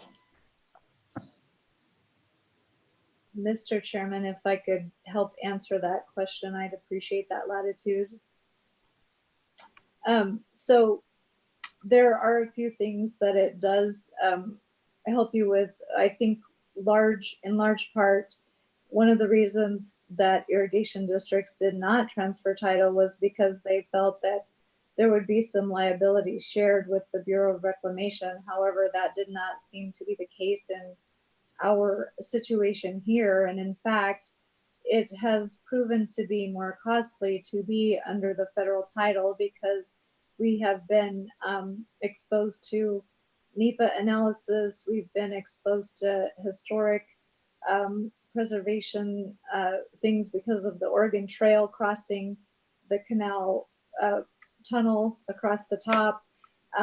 And every time the Bureau of Reclamation has showed up to provide assistance, the bill has been $40,000 to $60,000 for their expertise. The other thing that occurred with us is the inspection equipment was not able to be located, and so the University of Wyoming was the entity that stepped in and did the seismic inspection of the 2 tunnels that we're looking at now, which both have to be taken care of. And the fact that the irrigation district did not hold title actually prohibited them from some of the loan options that might have been available for them. And so in essence, if we made a list of pros and cons, I'm not sure that the side of them retaining title would win out as far as being a benefit.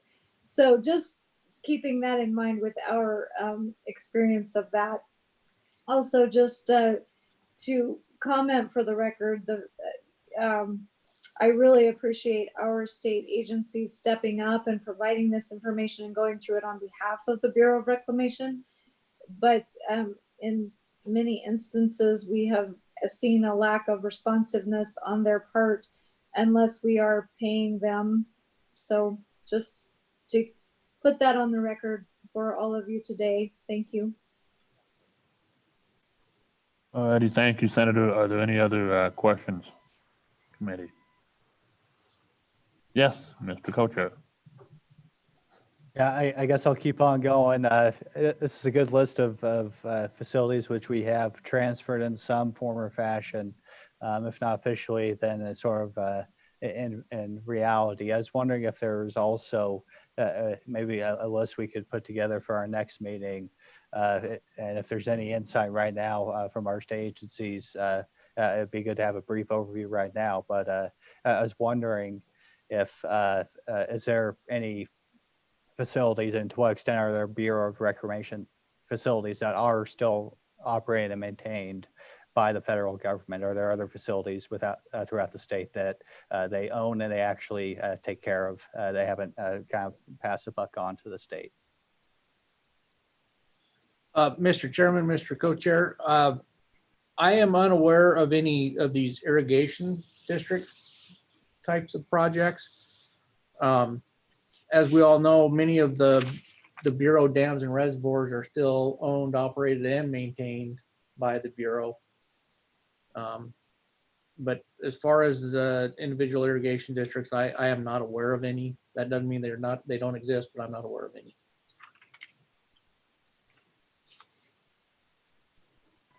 Yes, Senator, go ahead. Okay, and just to follow up, so of those facilities that are still owned, operated, and maintained by the federal government, is there any state or local assistance that goes to maintain those facilities? That'd be another question I have. Mr. Chairman, Mr. Co-Chair, so as far as the state is concerned and our participation in the operation and maintenance of that, where we own or have contracted water and have an amount of storage in these facilities, we are responsible for our pro rata share of O&M costs. And we do pay actual costs for operation and maintenance to the Bureau for that contracted space in those facilities. And it is an actual, it's not a projected cost. It's the actual amount of work put in that we do pay for. Is that what you were asking, Mr. Boner? Yeah, that's correct. Okay, Senator Steinmetz, go ahead. Thank you, Mr. Chairman. I've seen numbers that Wyoming pays 50% of the natural resources money coming into the reclamation fund for the Bureau of Reclamation. Do you guys have those numbers? Do you have access to them? And how exactly does that work? Do you have the answer to that? Mr. Chairman, Senator Steinmetz, I don't know that that's our program that pays into that. There was some discussion on the reclamation fund, and I believe that that's a different fund than the Bureau of Reclamation. It has a common name, but I believe it's a different fund, and it is nothing that I'm aware of that the Water Development Office is associated with that we pay into.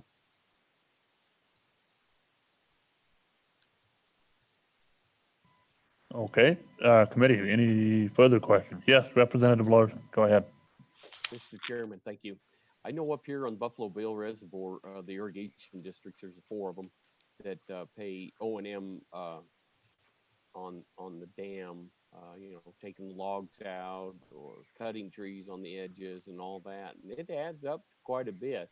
The majority of the cost of that is paid by the electrical generation, obviously, but all the irrigation districts have to put money into it, and you really never know. Like on Heart Mountain, it was sometimes around 50,000, but sometimes 150,000. So you just never know if they're repairing I can't think of what I'm trying to think of. Anyway.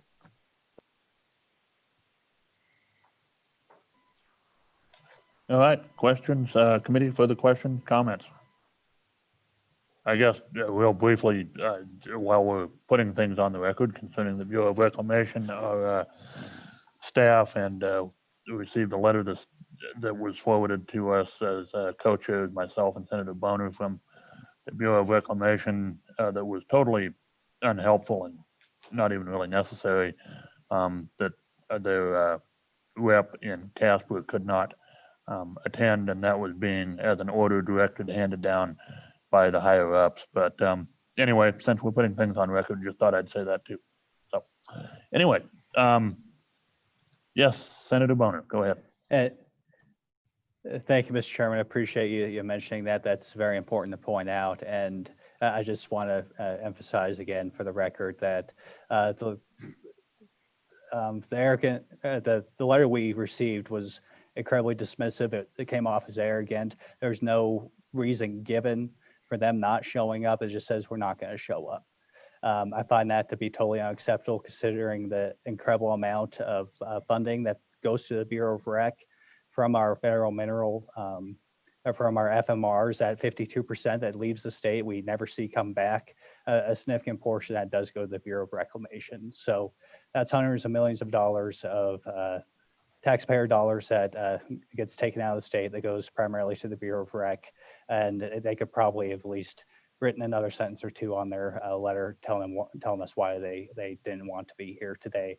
So this is just the first meeting of the interim. We'll continue to pursue this this agenda item and to include getting some actual input from this federal agency that, as far as I can tell, wants to retain title to this infrastructure, but doesn't want to take any responsibility for maintaining or operating them. So I look forward to hearing their side of the story. I'm sure there's probably some good reasons why the system is set up the way it is, but we just don't know when they don't show up.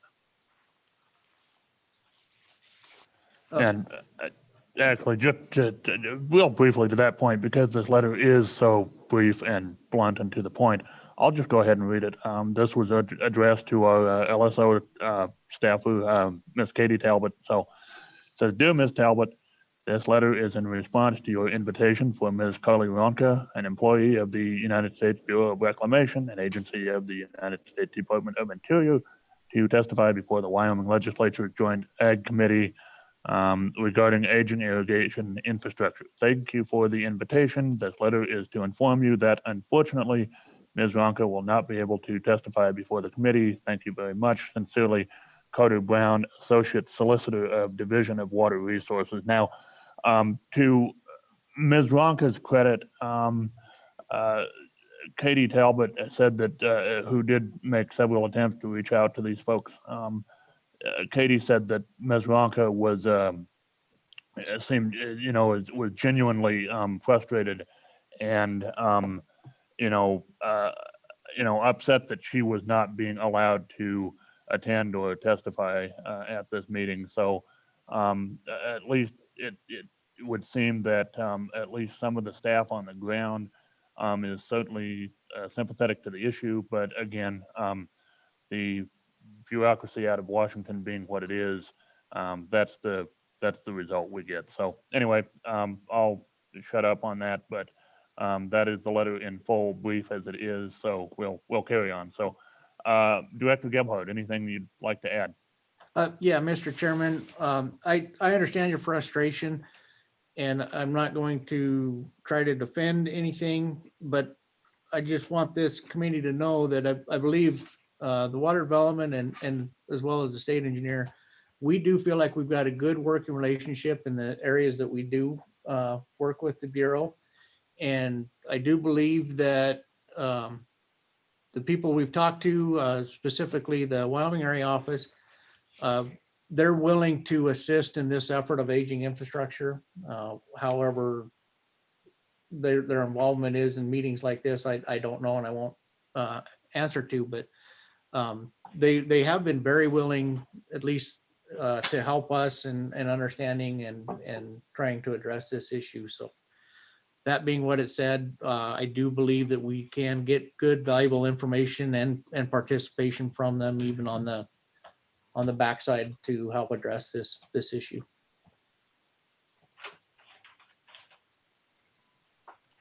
Righty, thank you, Director, and thank you to our good state engineer. Committee, are there any further questions for the folks assembled at the Water Development Office? Yes, Representative Simpson. Thank you, Mr. Chairman. Director Gephardt, while we have you here, at the beginning of your presentation this morning, you talked about your budgets in the different accounts and revenues coming in and out. I'd like to address that for a minute with you, if I may. And just for your information, I'm going to give you the same comment and suggestion on Wednesday at our Select Water Committee, but I wanted this body to be able to hear my comments. If you reflect back at the general session in February, the Senate entertained the water omnibus bill that was for the study. And in that bill, it was proposed an amendment to significantly increase the fees, the application fees for level 1 studies. That passed the Senate, came to the House. The House rejected that, and it went to conference committee and was negotiated back out. Nevertheless, the point is that a majority of the Senate and some members of the House was in favor of increasing the application fees. In my opinion, that wasn't quite the right approach. The right approach should be that your staff evaluates alternatives of how a fee structure could be adjusted. You present it to the Water Development Commission. They hash it through, come up with a recommendation. It's then submitted to the Select Water Committee for their consideration and proposed legislation. And I would suggest for communication wise, it should come back to this committee so that we're all on the same page.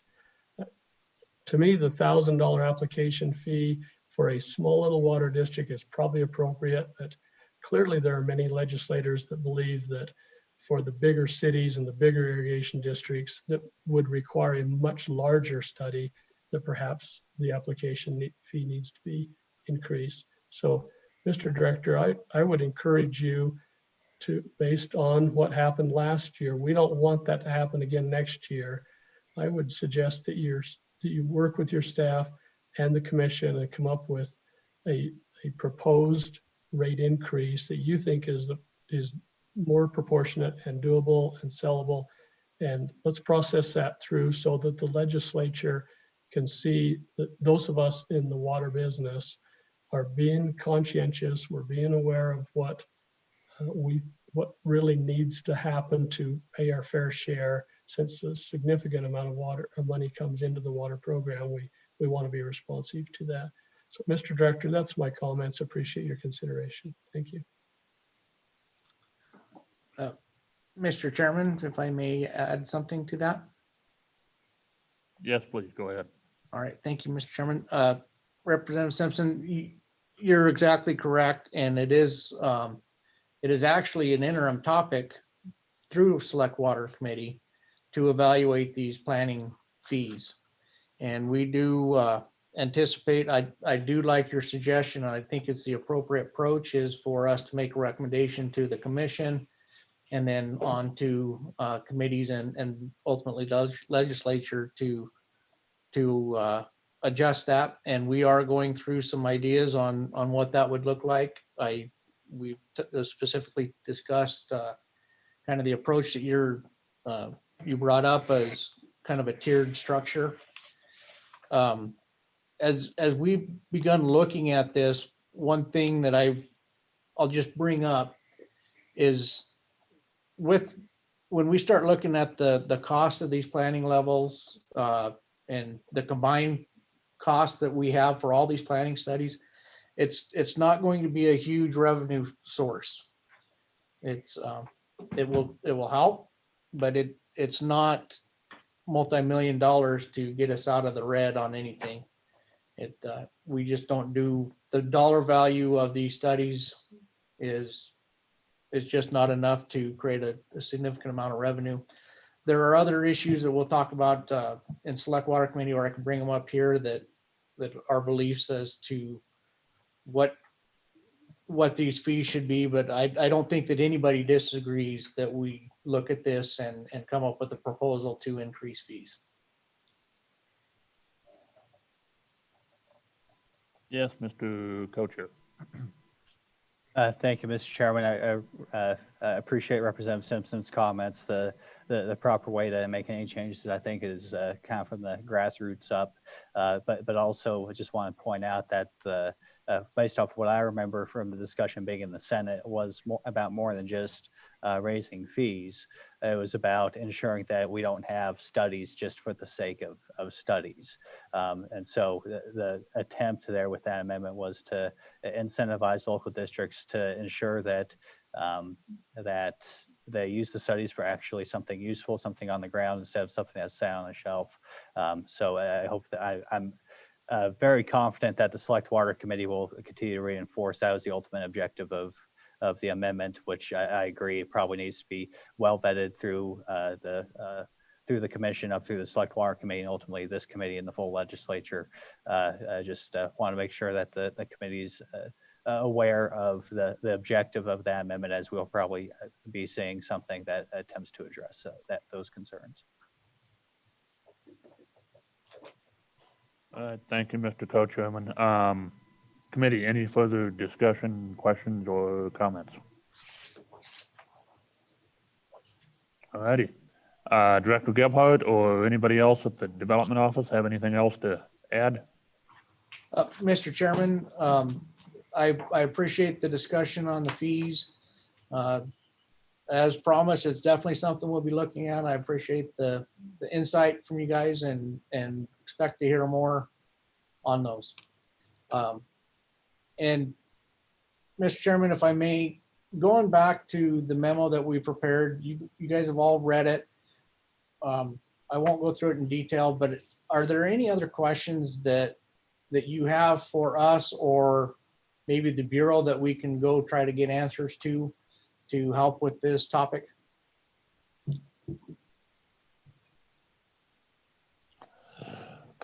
I guess as far as that concerned, yeah, if you think you can do it, I think that would be very helpful. I'm not sure specifically what the best information would be if they could provide it, but just in general, just sort of open a dialogue with them on what do they think that they can do to be more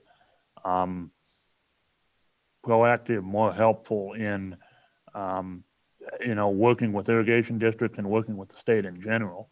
I understand that you guys have a decent working relationship, but if there's anything that they can release as far as funding information or if there's any way that they can expedite the way in which they release their funds for whether it be for projects for rehabilitation or whether it be for emergency situations as what we saw last year in Goshen County.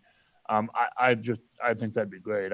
Anybody else have any more specific issues to add to that, feel free to chime in. But I think just in general, if they would be more forthcoming and more neighborly, frankly, with the state as a whole, I just think that would, I would encourage that, and I think it would be helpful for everybody all the way around.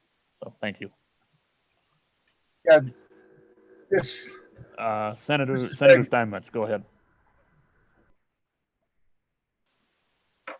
Mr. Chairman, I would agree with that. And to be a little more responsive to the state would be important to me.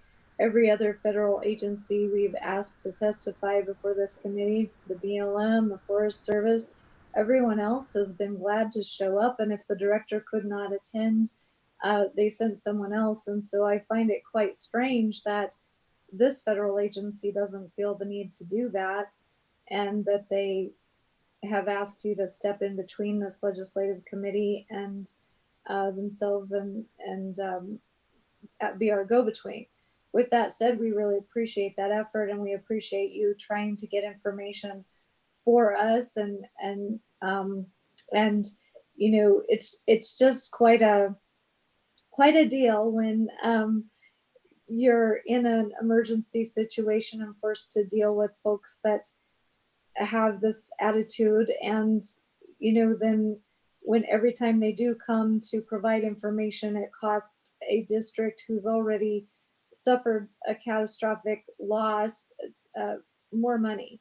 And so even the loan that they provided, then we're ending up spending that on paying them to come up and provide information to us. And so it's quite an interesting conundrum.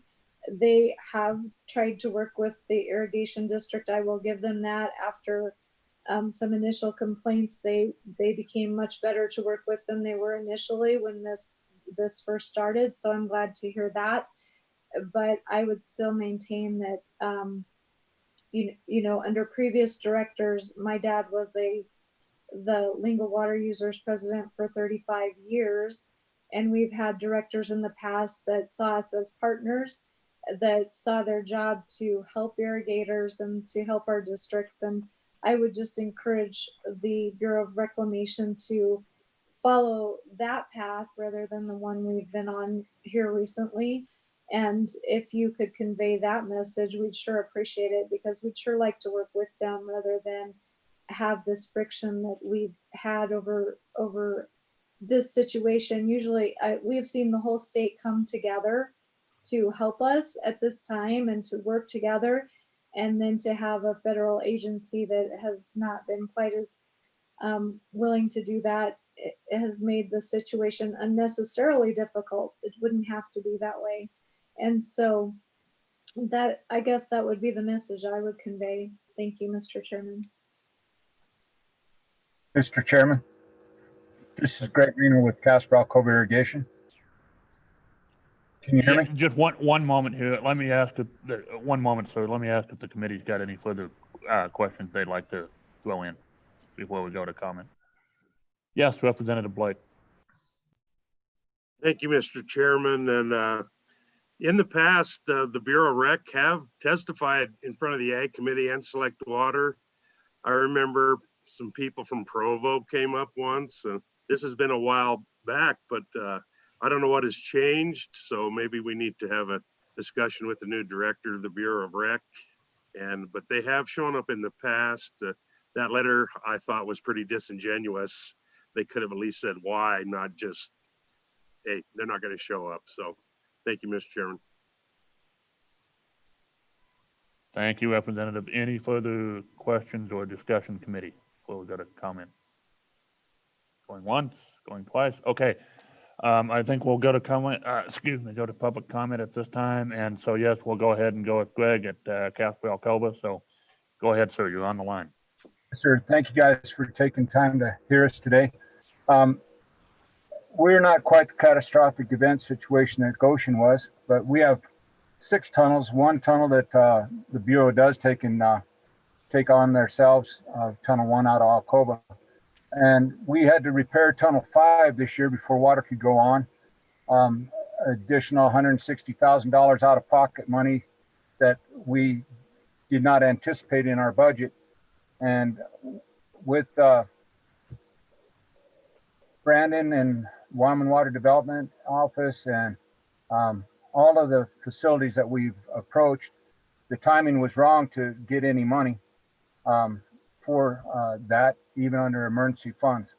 We're waiting on the Bureau on their recommendations for the other 4 tunnels. Just the inspection alone on Tunnel 5 was $35,000. And then the Bureau has also informed us that we're going to wind up going after all our not our understructures, but they're deteriorating bad too, which I've got 2 water deals out with the Wyoming Water Development. One's for right around $700,000, one's at $300,000 for some undershots. But the Bureau told us that they're going to go after our siphons next. So in that mindset, I know that all of the people that we've gone to for money is asking how much we're looking for. And until we get the final recommendations from the Bureau and stuff, we don't have that answer on that. But it is a funding source of infrastructure on this aging infrastructure that I know all of the irrigation districts need to have, but Casper's a little bit more unique in one sense. We don't have the versatile crops that Torrington has, or Shoshone and Midvale and stuff. Most all ours is alfalfa, grass, hay mix. So there's a limit to what the ranchers can afford as far as production wise for their product. So it's just a blessing that we have Wyoming Water Development. But do you have any ideas where this committee's directing that we'll be able to take and approach them once we have the final recommendations from the Bureau on the 4 tunnels?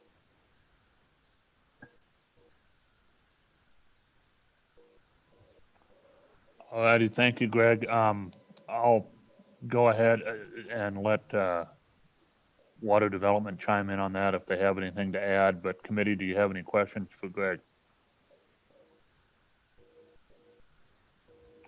Director Gebhardt, do you have any comment on that? Yeah, Mr. Chairman, thank you.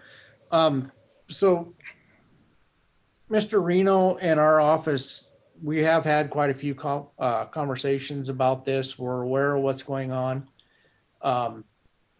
And Mr. Reno brought up 2 projects that we have funding through the Water Development for Casper Alcova, and basically 2 pots of money. These pots of money were appropriated for specific projects, and if I'm going off memory, but one of them was for a selenium reduction project, and that was, I believe, part of the Pathfinder modification funding, and I believe that is managed by the AG's office. And we did have conversations about whether or not we can use that money to help address this tunnel repair. And we were told that we couldn't. And then the other pot of money that Mr. Reno is referring to, I believe was for, and you might have to help me out, Greg, but I believe it was for revamping and rehabbing some of those undershots that you're discussing. Yes, and, sir. Okay, thank you. And, as you guys are well aware, when we get an appropriation, it's specifically tied to a project. So we don't take the authority to say, yeah, let's shift that money over to deal with something else. That's really under your guys' purview to help us, or to tell us what that money can be spent on. And so we made the determination that we probably shouldn't be adjusting that money without your guys' approval. So that's really where we are. We do have pots of money, but like I said, specifically tied to a certain project. All righty, thank you for the information there, Brandon. Committee, are there any other questions for Mr. Reno? Yes, Senator Moniz, go ahead. Thank you, Mr. Chairman. Mr. Reno, what is your agreement with the Bureau of Reclamation on your maintenance of those facilities? They do a study every 5 years, and they give us recommendations on repairs and maintenance. We're paid in full on our deal with the Bureau of Rec. So we're not quite sure, like the inside of the tunnels. I've been back with the district since 2015. And I don't know that they've been inspected for a while since Goshen's, but the major infrastructure that we have was designed for 1500 CFS operation. So we're oversized for our acreage. And we have probably twice the concrete infrastructure that would take up 2 of the other Bureau reclamation deals. So basically they say that it's our ballpark to fix. Carly with Ronco with the Bureau did say that they could get us a loan, and I did clarify that wouldn't interfere with us being our contract that we have now that's paid in full. So, and it would be a low interest loan, just like we could get from the state. But again, it goes back to, okay, how is everybody repaying this back with, especially in this time period of the virus knocking everybody around, where our commodity is only worth so much money, and we have such limited time to repay these loans. that is a concern with the board and myself as the manager, is how do we function and look forward as our forefathers did to bring this infrastructure water within the state to conception to take and make it last another 100 years. So I don't really have the answer that you're wanting, sir. They do have some resources available, but it's hard to get. Okay, thank you. Senator Steinmetz. Thank you, Mr. Chairman. I just have a question for you, Greg. Are they going to shut you down if you don't get these repaired, or will they let you run water this season? We got told that we couldn't run water at first, and that's why we went ahead and did the emergency repairs with SAC that did repairs for Fort Laramie and Goshen. And they came up, and they're a good crew to work with. But like I stated, it was $160,000 is their final bills that we've got, not counting our money that we've got invested in it. That was not there in our budget to begin with. And so it's kind of depleting to come back to even qualify for another grant, whether it be a state loan or a federal loan or anything, because we don't have our matching funds to produce. And so it is concerning. You know that they did go through Tunnel 6, and there was the Category 1 piece that they was talking about in there that needed fixed. And they did let us go ahead and run our water after they seen that. But we had, when they was walking through there, we still had 8-10 inches of ice right there before water season. And so they're willing to work with us to a point, but nobody wants another Goshen. We don't want another Goshen either. But I'm more worried is like Director Gebhardt, Brian, their facility with our undershots that we have underneath our canal. Like I said, we have many, and they're deteriorating. We had the one that we fixed was a $500,000 grant. Our contractor was able to do it for less, and Director Gebhardt is honoring that we can move that extra money up to the other undershot that was failing. And then we have one that's a major failure that's coming on its emergency spillway also for our canal.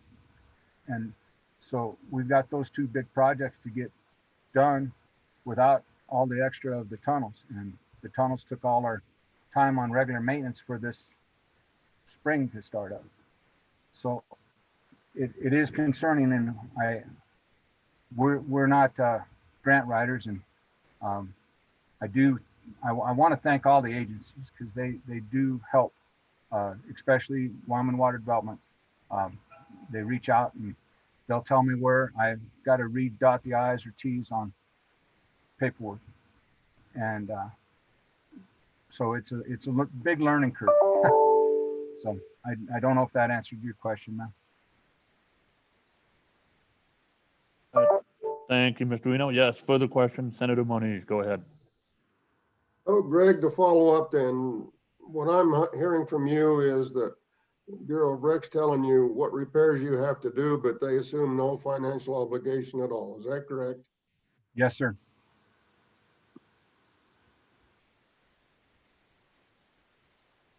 All righty. Oh, go ahead. You are correct. Okay. Thank you.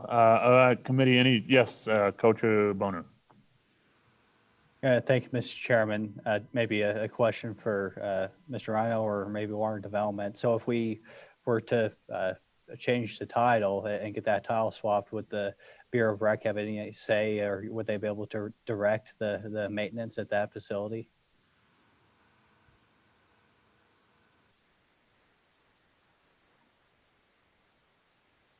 Director Gebhardt, go ahead. Mr. Chairman, if I heard the question correctly, does the Bureau direct repairs? Is that the question, Senator Boner? Mr. Chairman, no, I'm saying if we were to transfer the title to any facility, not just Alcova, would the Bureau of Reg maintain the ability to direct those local irrigation districts to do certain types of maintenance? Mr. Chairman, Senator Boner, I understand the question now. No, once the title is transferred, the ownership is the district itself, and it relieves them of any of the on-ground facilities, at least the way I understand it. Thank you. Okay, thank you. Any further questions for Mr. Reno before we go on? Yes, Senator Moniz, go ahead. Thank you, Mr. Chairman. And maybe this is directed at Director Gebhardt, but I'm trying to recall the bill we passed, the emergency bill to help these irrigation districts. Are these districts going to qualify under that? Mr. Chairman, Senator Moniz, that's a really good question, and that's something that we're working through with our rules right now.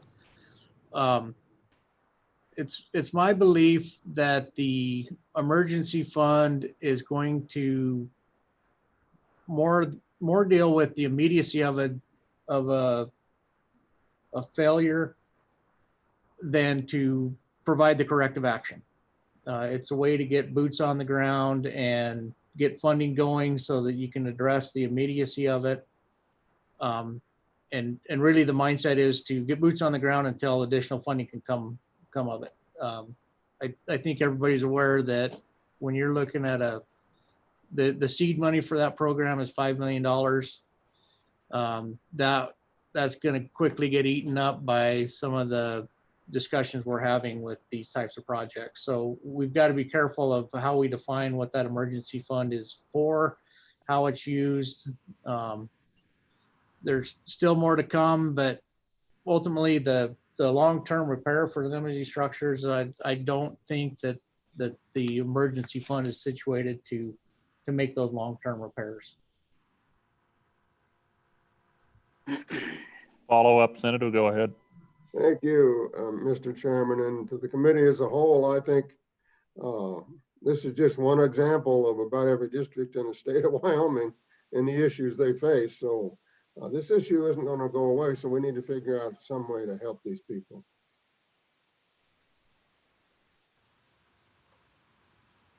No, I would agree. All right, are there any further questions for Mr. Reno before we move on to the next testimony? Going once, going twice. All right, thank you very much, Greg, for your comments and for taking the time today. So really appreciate being here. Thank you, guys. Bye. All right. Okay, we're running a little bit behind schedule, but we'll just keep moving forward till we're done with public comment, and then we'll take a break, committee. Our next, just going through my screen here, I'll go next to Mr. Trent Reed for the Shoshone Irrigation District. So Mr. Reed, you're on, and please take it away. All right, thank you guys for letting me be a part of this. Can you guys hear me okay? Okay, good.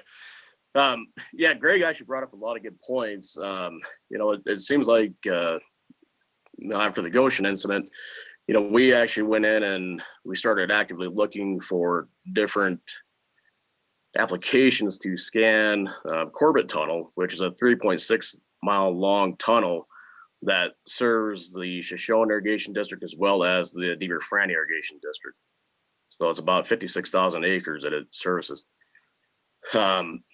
We were looking at the Bureau to see if they had anything, as far as scanning tools or funding help.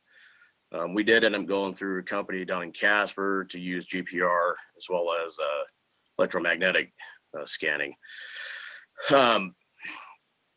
That's the one thing with the Transfer Works that is very frustrating is we are responsible for basically all the funding for operations and maintenance, whether it be, tunnel collapsing or say if Corbett Dam or say if we even have a breach on the canal, that financial responsibility falls upon us. And right now, especially in the current ag markets, that's a tough pill to swallow. You know, we can't just go raising assessments because of that. I mean, it's a very challenging time right now. You know, and livestock industry's hurting. Sugar beans, barley, pretty much everything right now is in pretty rough shape. And so, yeah, looking forward, you know, the aging infrastructure, trying to get the funding, you know, WWDC has been great. If it wasn't for them, we would not be in the current condition we are in. We have done a lot of pipelines, you know, converted open laterals to buried pipe, and a lot of our drop structures on our canal, we've all done through the help of WWDC. But yes, trying to get other additional funding out of the Bureau is a challenge. The Water Smart program, I think, could be of some benefit, but it is also, there's a lot of things that are tied in with it. So, I don't know, that we've got a considerably large project coming up in the future, kind of in the beginning stages, that we need to do some work on Corbett Dam, which is our diversion dam for Corbett Tunnel. And that's probably, I mean, we're looking at probably close to $10 million. And in speaking with the Bureau this winter about it, they pretty much said, well, you can apply for Smart Water grant money or WWDC, but they are not going to be responsible financially in any helps in that. So that is something that is definitely looming on our minds for both us and Nadir Franny. So yeah, we are looking actively for other funding options as well. So you guys have any questions, I guess, for me on that, or? Thank you very much, Mr. Reed. Committee, are there any questions? And if nobody else, just real briefly, what is the status? What's the state of your tunnel that you mentioned? Is it in decent shape, or is it in need of maintenance as well? It's in decent shape, but you know, it's one of those things, you know, after Goshen, I mean, we definitely wanted to get in, and we were actually planning on doing this with our own money at this point, scanning the full tunnel with the GPR scans this winter, just to make sure that we don't have any voids that we need to address. You know, I mean, for 100 tunnel, it's pretty good.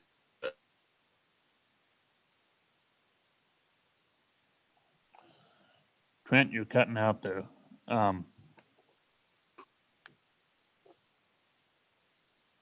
you're still cutting out. To our, if you can hear me, you're still Can you hear cutting me out.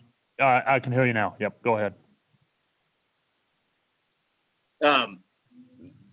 If Corbett Tunnel were to fail, it would be absolutely detrimental. So that is where we are looking at scanning Corbett Tunnel this winter. Unfortunately, we will probably be using our own funds for this. We'd asked the Bureau for some financial help or guidance with it, and that's when they brought up the transfer of works once again. I know, listening earlier to the discussion, you know, about the transfer of works versus title. Transfer of works, I'm kind of having a hard time seeing a lot of benefit in that, I guess, in a lot of ways. You know, having a national title to us, I think it does open up some other funding options possibly, as well as, you know, just different things to go forward, I guess. You know, and Carly and Mahana have both been very good as far as, you know, communicating. It's just I feel like their hands are kind of tied with some of the upper management beyond them, unfortunately. And that seems to be our the vibe that we get as well. So, yeah, Senator Steinmetz, please go ahead. Yes. Thank you, Mr. Chairman. I was just looking at the information the Bureau provided us with regard to the Shoshone Irrigation District. It says that your facilities were made in 1908 and 1906. Have you guys done some work on some of your systems since then, or are we still dealing with works that are that old? So back in 1989, they did do some sonar testing, and they were able to find a few voids then. And so they pumped some grout in on those voids. But as far as anything else, unfortunately, nothing else has been done. I've only been in this position here as a manager for Shoshone for a couple of years now. And that, to be honest, is one of the biggest things that I am actively trying to figure out and look at, is to make sure that we don't have any voids or any structural issues with the tunnel. So, unfortunately, yes, it's been a little while since, anything structurally has been done to the Corbett Tunnel. And yes, like I said, for a tunnel or structure that is over 100 years old, it still actually looks remarkably well, but we need to be looking at the future and, seeing what kind of options are out there, if we need to line it or if we need to redo it. But that's going to come at a very tremendous cost as well. And it's one that us as a district will not financially be able to burden that. So. Alrighty, thank you very much, Trent. Committee, are there any further questions? Nope, go ahead. Committee, are there any further questions before we move on to the next testimony? All right. Okay, thank you so much for being here, Trent. Appreciate it. And we'll keep all that in mind. Really appreciate your comments today. Thank you. All right, we'll go next to Keith. Thank you guys for that. And Keith, go ahead. Thank you, Mr. Chairman. And real quick, in the meantime, before you start, Keith, we have, there is some, I don't know how they've just dropped. There was someone named public comment on here that I was going to ask to identify themselves, but, oh, that's you. Okay, never mind. Okay, carrying on. Go ahead, Keith, you're on. You have the stage. Thank you, Mr. Chairman. Keith Kennedy for the Wyoming Crop Improvement Association. A couple of issues to address. First one, several times I heard Director Gephardt mention not for the general public, and I'm curious if there is some statutory means that information is held closely. And a couple of reasons for that question. One of those that I hadn't heard yet was liability issues that an individual district might have with any repairs that they feel should be made, but they don't have the ability to make. And second, to Chairman Boner's question on security, although it isn't classified, I think it does fall under what Department of Homeland Security calls sensitive security information. So there are some rules for holding some of that information closely. I'd be happy to forward that, as well as the actual CFR references 49 CFR 1520, but I'm happy to send a one-page to Katie to forward out to the committee. And the other issue is on the spreadsheet. I found that very useful, but I think it would also be useful for the Water Development Commission to know what portion of those a given district or entity might be planning on funding themselves in the near future, so that Development Commission has some idea of what a district might be funding on its own, and whether that can be leveraged against some of the future shares that might be cost share that might be needed. And with that, I'd welcome any questions, Mr. Chairman. Thank you for the information there, Keith. That would be helpful to pass along. Questions from the committee? Committee question going once, going twice. All right. All right. Thank you, Keith, for the Thank you, testimony Mr. and Chairman. the information. Appreciate it. Okay. Next public comment, I believe, yes, is Mr. Colt Wilderman. So for LaPrelle. So you're on, sir. Can everybody hear me? Cool. All right, I'm the chairman of the board of Laparelle Irrigation District. We got involved with WWDO back probably about six, 8 years ago. And that was from a watershed study that they done in this whole Glendale region, they called it. And they took into account of our irrigation district plus Douglas, Glendale, a large area. Through that study, the guys that were doing it came to us, asked us if we'd like to have anything done.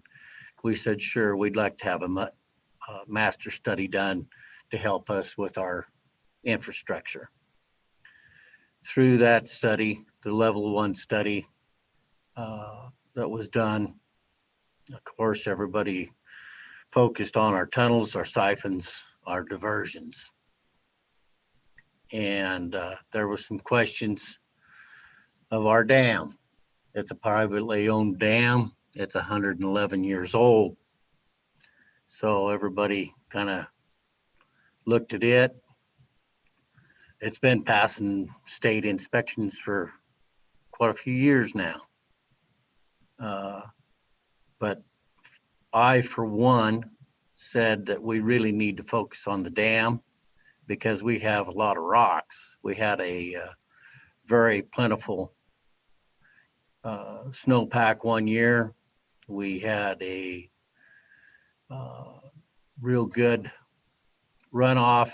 It filled our dam plus, and it blowed a rock off the end of our tunnel. And with that, I said, we need to look at the rest of our structure and surrounding rocks.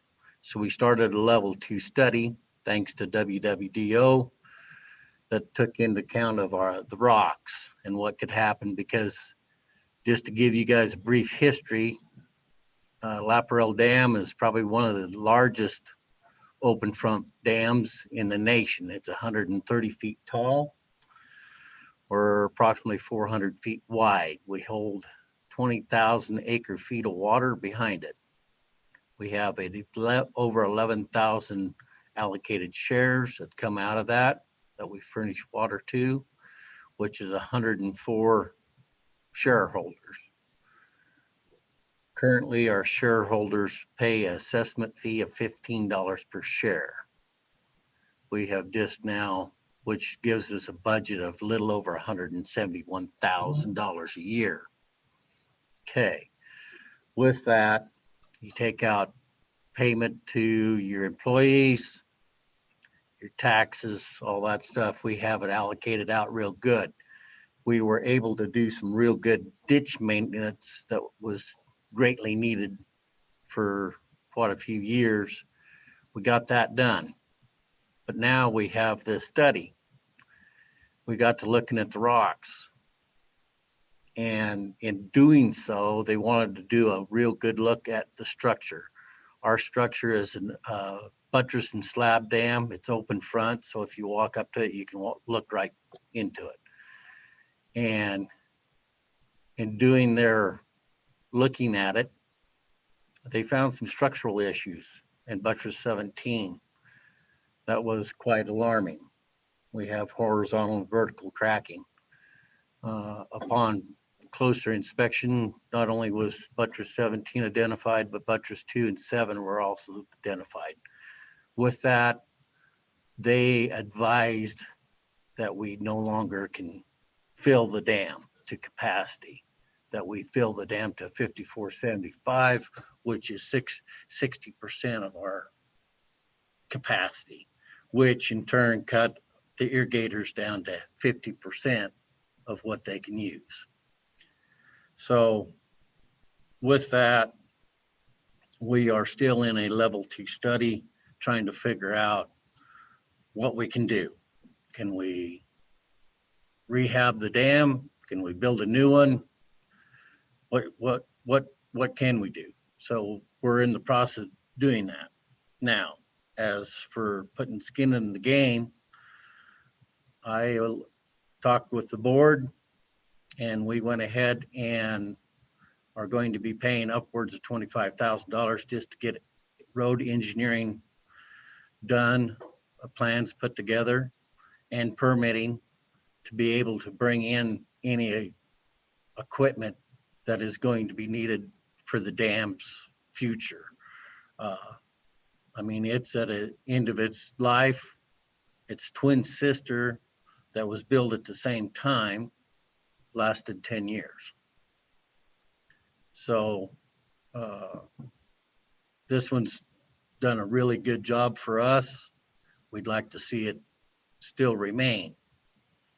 But in doing so, it's going to take a lot of engineering stuff, which we are going to pay for the engineering and bring so we can maybe rehab the dam, build a new one, whatever it's going to take. But I'm very thankful for everyone involved in this. Thank you all very much for helping us in what we've been doing. And I have been reaching out on my own, trying to get going so we can get this project going real good. So at this time, if there's any questions, I'll try and answer them.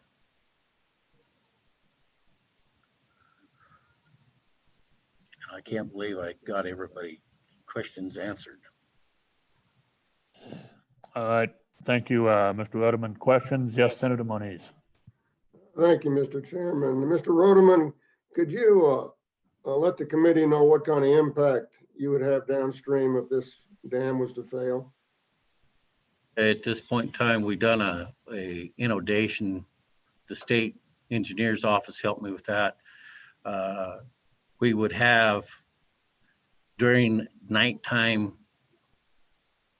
times, we would have upwards a possibility of 142 fatalities. During daylight time, we would have a possibility of 80 fatalities. Also, it would essentially close I-25 northbound and southbound at Laparelle Creek. So that's closing the interstate plus fatalities. Yes. Mr. Chairman, just to follow up then. Go ahead. I was just writing all that down. Go ahead, Mr. Senator. Rodeman, I assume that the Water Development Office is assisting you in the process. Is that correct? Yes, sir. Yeah, Mr. Chairman, Mr. Senator, yes, WWDO is helping us a lot. State Engineer's Office has helped us a lot too. All right, committee, further questions? Yes, Senator Cocho Boner. Thank you, Mr. Chairman. Appreciate the good discussion. Just a quick question for Colt. Do we have any estimate, a rough estimate, or maybe for the Water Development Office, as to how much it would cost roughly to fix this issue? So that's my question. But before we get to it, I just want to point out that we have one of our Commerce County Commissioners on the line as well. Mr. Robert Short is here. He's been working on this issue as well. So just want to make you aware of that. He'll be, if whatever the time is right, he'll be offering his perspective here as a local county commissioner. Right now, we are involved with a $650,000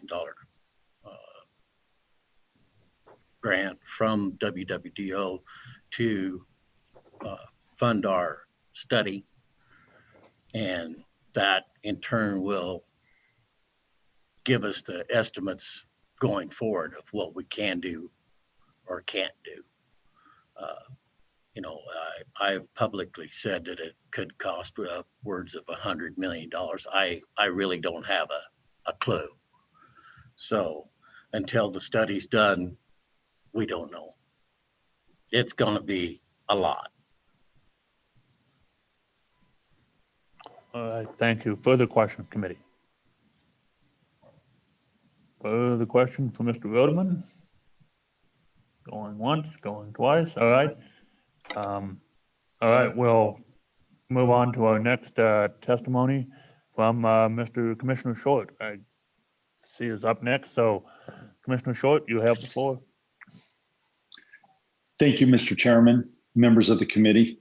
I appreciate you guys taking the time today to listen to the testimony concerning the Laparelle Irrigation District and the dam that is responsible for the primary holding of that water.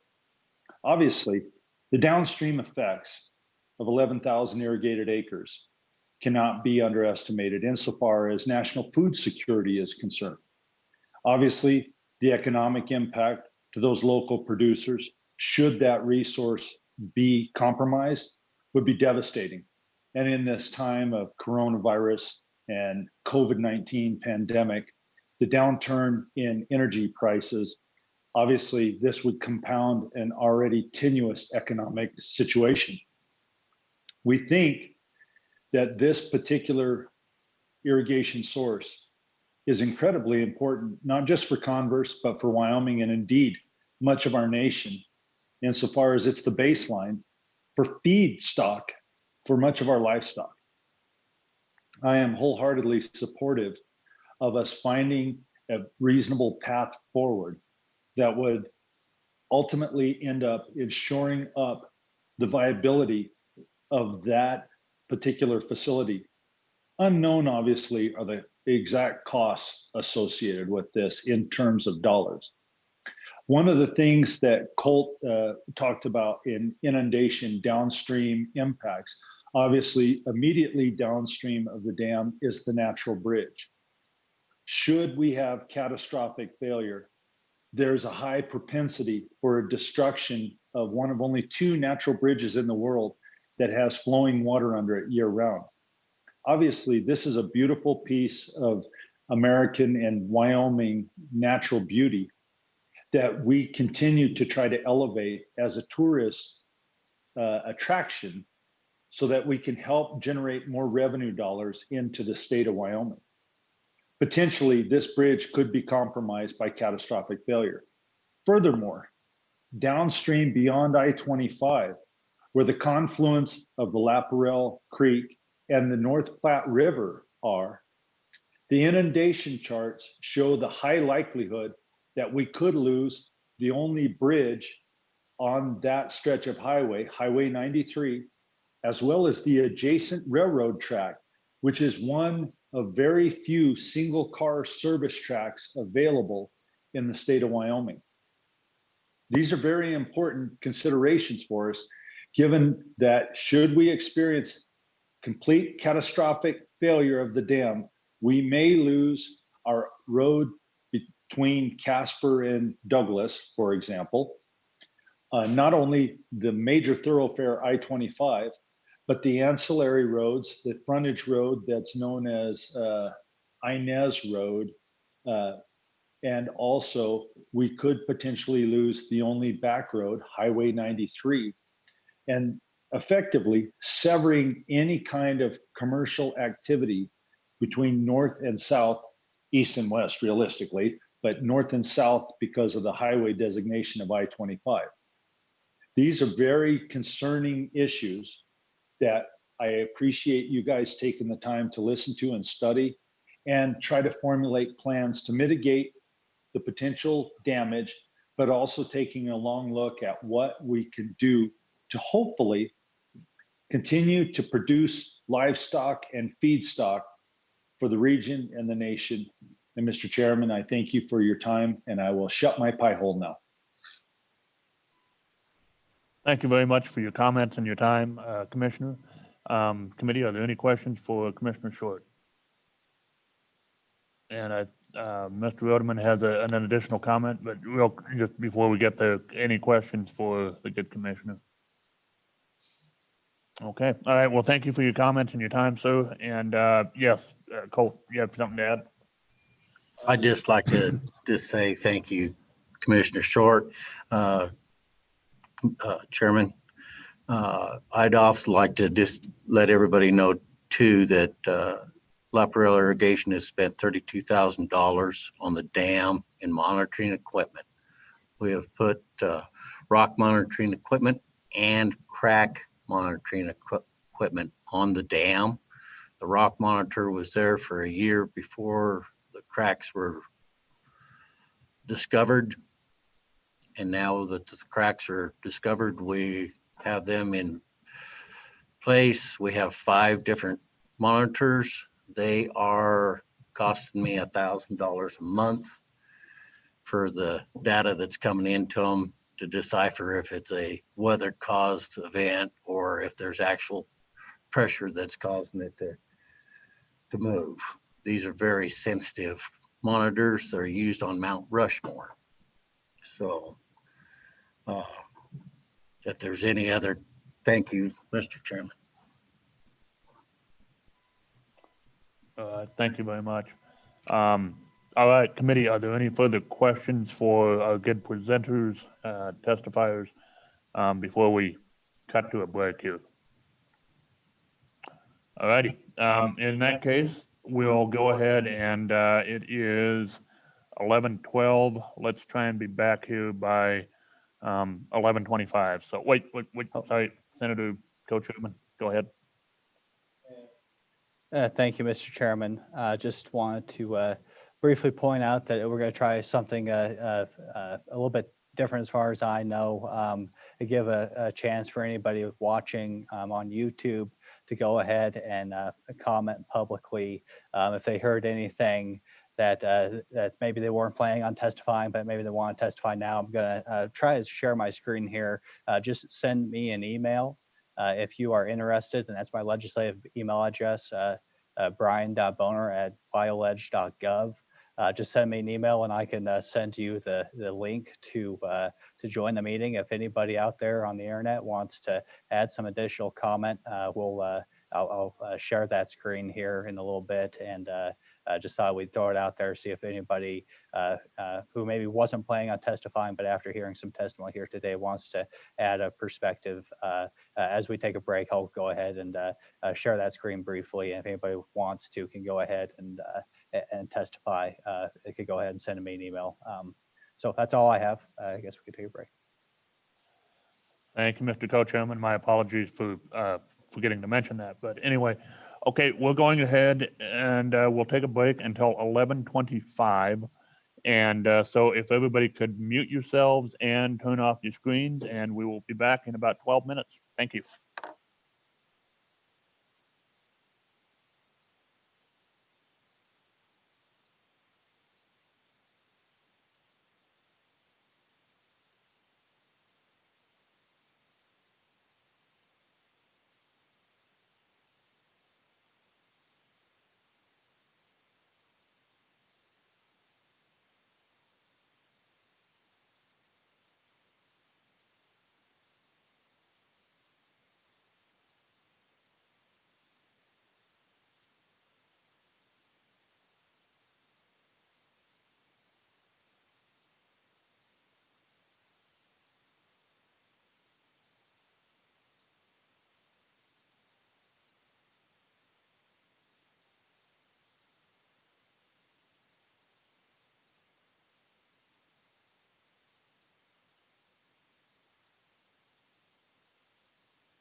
Okey doke, we are back from our break and we'll go ahead and keep moving forward. Just a quick housekeeping point to the committee. I received an email requesting that we, even if you're muted, that try and remember to keep your video screens on, even if, just, even if, unless you're stepped away to, refill on coffee or something, just to, for the sake of transparency. So just throwing that out there and yeah. So anyway, all right, moving on. We're still actually on the issue of irrigation infrastructure and aging infrastructure. Having taken public comment, I would just throw out to the committee, does anybody have any, would like to entertain any suggestions for legislation or bill ideas?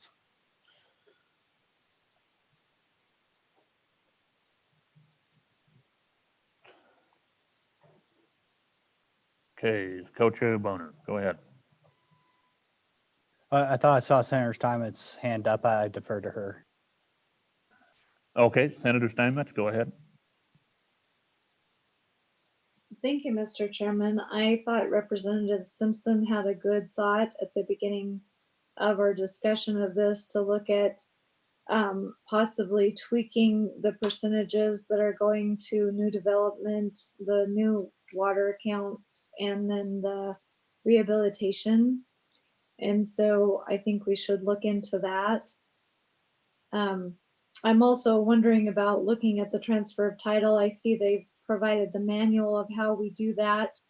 I don't know if it would be more beneficial to each individual irrigation district do that or look at a larger transfer with the state involved. And so I'm not sure how we would go about that, but I think that's something we should look into going forward. Probably not ready for a bill draft at this time, but just investigate further. Thank you. All right, thank you, Senator, for those comments, for those ideas. I guess for what it's worth, I agree. I think that's a good thing to look into.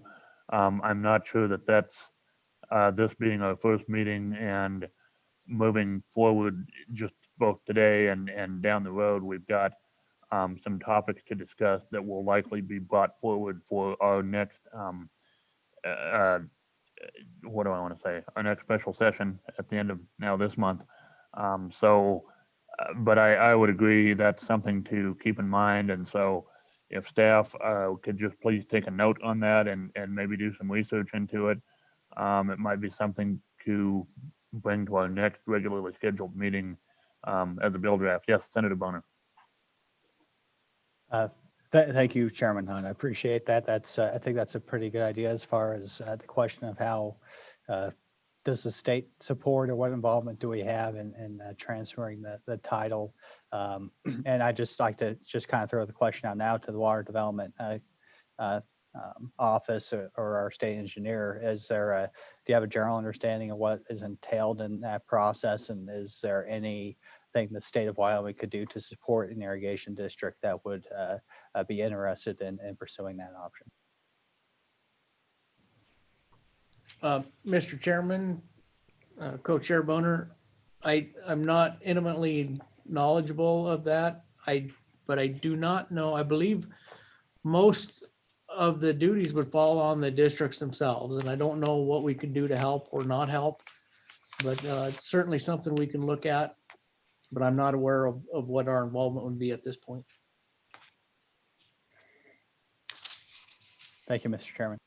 Okay, thank you. Committee, any further discussion or on bill draft ideas? Yes, Senator Money, go ahead. Thank you, Mr. Chairman. I also am assuming that we're waiting on some feedback from Director Planning on, or I mean, Director Gebhardt on how we try to tweak the legislation as far as funding goes for them different water development accounts. So until we do that, we're going to need some feedback from him.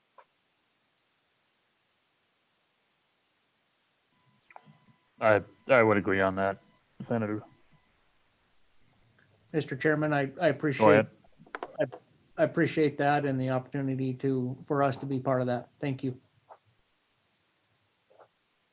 Absolutely. Thank you for helping us out there and for, working to get some of that information put together. Yes, Coach Bonner. Thank you, Mr. Chairman.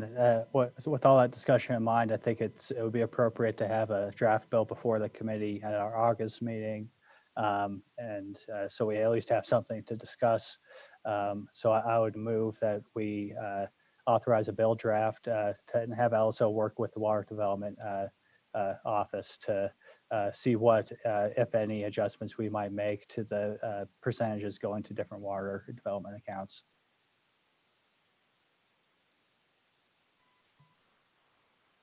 Senator Steinmetz is seconded. Okay, so that draft has been moved by Senator Bonner, seconded by Senator Steinmetz. Any further discussion? All those in favor, please signify by raising your hand. Those opposed, no. Okay, that motion carries. Further discussion or bill draft topics? All right. Yeah, Senator Bonner, go ahead. Thank you, Mr. Chairman. Another item that we had discussed was regarding an inventory of the infrastructure needs. It looks like Water Development is already on that task, but they did mention that'd be useful to have a statutory requirement, if I understand them correctly, to make sure that that list is kept up to date. I think that's important if they're going through the effort that we have some continuity, and that a statutory requirement would provide that continuity. And so I'd move for a bill draft, once again, to work with Water Development on the details to require a ongoing upkeep of first of all, require an inventory of our irrigation infrastructure statewide and require periodic upkeep of that inventory. Okay, that motion has been moved. Do I have a second? I would second that. Okay, has been seconded by, moved by Senator Bonner, seconded by Senator Cost. Discussion. I guess quickly, I would ask Director Gebhardt, if we're putting that together, do you think that it would be best for that report to be annual, every 5 years? What would work best? Mr. Chairman, one thought that I had as we're working through this is I do believe that to be eligible, the irrigation district had to participate at some point in our irrigation survey. So something along those lines, that they participate in the irrigation survey, and we come up with some language as to how frequently that would need to be. But maybe it's something as simple as that we require them to be part of the irrigation survey, and we can revamp our survey to get the information we need. Okay, that sounds great. I guess, and we'll leave that to you guys to work both with the participating districts and with LSO to come up with language that's appropriate and reasonable for everybody involved. So, committee, is there any further discussion on that? Seeing none, all those in favor of the motion, please raise your hand. Okay, all those opposed? No, raise your hand. Okay, motion carries. Further discussion on bill drafts. Further discussion, further ideas. Going once. Going twice. All right, we'll go ahead and close up. That should conclude our first topic of the morning for irrigation infrastructure. Puts us a little bit ahead, but I think even though we got 20 minutes till noon, we'll just go ahead and keep rolling, and we'll move on to our next subject of COVID-related issues, and the first one of those is meat processing and inspections. Wait, whoa, my apologies. I've got a waving hand. Representative Blake, go ahead. Is Water Development still on, or no? I don't. They can be. Oh, wait, never mind. No, they're gone. There they are. Wait. I just wanted a brief update on a couple of projects, if that's all right, Mr. Chairman. If not, I'll wait till the Select Water Committee. No worries. Go ahead, Representative. I think that'd be educational for the Ag Committee. Yes, Director, I just was curious about a couple projects in my area. Big Sandy Reservoir, what the status of that is, and Middle Piney Lake. If you could give me just a brief how those projects are going, if you have that available. Mr. Chairman, Representative Blake, I have the people here who do know, so I will let them speak. Jason will talk about Big Sandy and maybe Middle Piney, I'm not sure, but I'll turn it over to Jason. Mr. Chairman, yeah, Big Sandy, excuse me, Reservoir. The Bureau of Reclamation is doing some last minute work on hydrologic modeling to complete their environmental assessment. And they're hoping to have that environmental assessment done here in the next, I would say, month or so. And if we get a favorable record of decision back on that, final designs are complete by the Bureau of Reclamation, and they would anticipate potentially having a contractor under contract by the end of the year and start sometime this winter. So, but it all hinges on the environmental assessment at this point, but looking optimistic.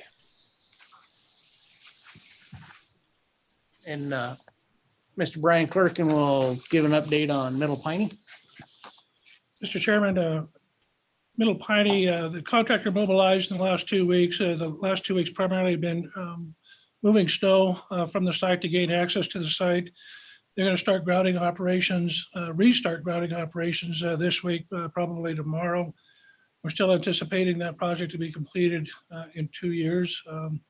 It's a slow, as you're well aware, elevation is 8,800 feet. That's a short construction season, about 4 months. So we're still moving forward with the grouting operations. Should be done with those this year. Thank you, Mr. Chairman.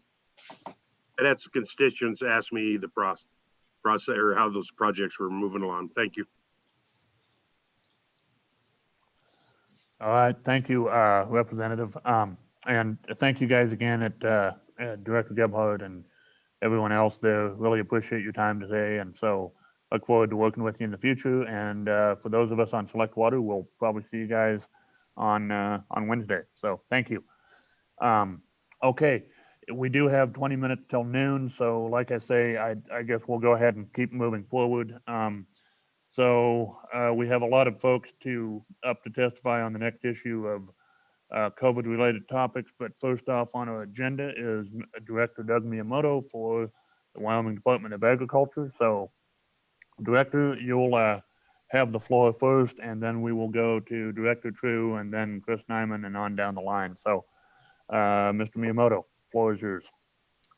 Thank you, Mr. Chairman. Can everybody hear me okay? Looks like it. Okay, thank you. Good morning, everybody. Good morning, committee. Thank you, Mr. Chairman, for the opportunity to talk to you today. It's been a busy time at the Department of Ag, I think, as it probably has for most of the agencies. One of the topics that we've been most embroiled in since this outbreak and pandemic has started has been discussions around meat plants, meat processing. It's something I think that everybody's kind of watched at on a national scale. From what I understand, production is ramping up and the backlog is being addressed slowly but surely. But it has brought up this idea, a lot of different ideas that have been floated out nationwide and by multiple states about our capacity to handle meat processing and continued operations when we have an emergency situation like this arise. And so obviously meat inspection is something that we've been looking at for quite some time. We've had some recent legislative initiatives that have been undertaken in an attempt to try to address some of the shortages of our capability of processing meat in the state. And I want to touch on those a little bit today as well, if that's all right with you all.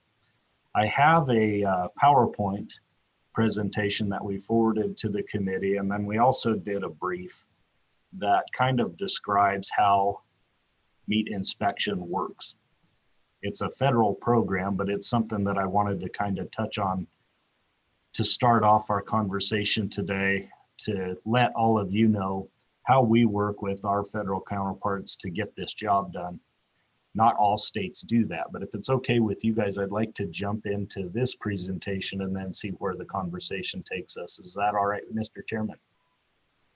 Mr. Director, that sounds great. I've got real quick, I've got a question from Representative Blake, and I just quickly before I go to him, a show of hands, did everybody get that presentation? Okay, did anybody not get it?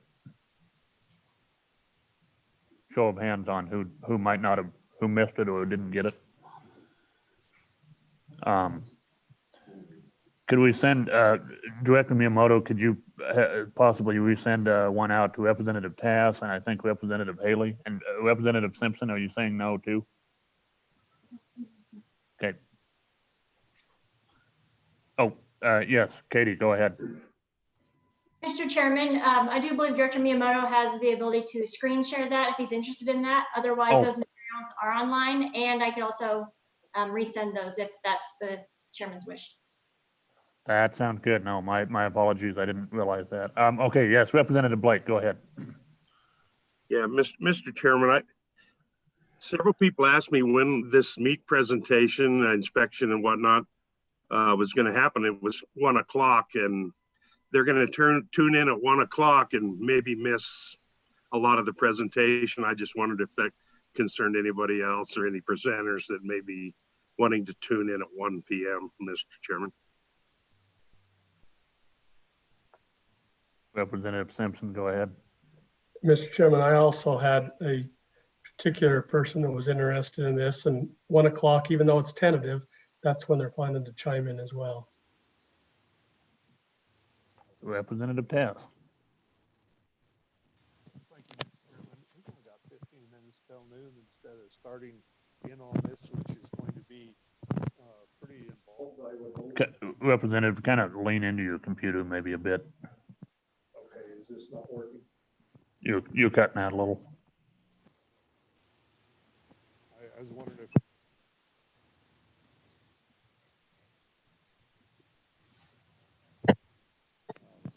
Not here.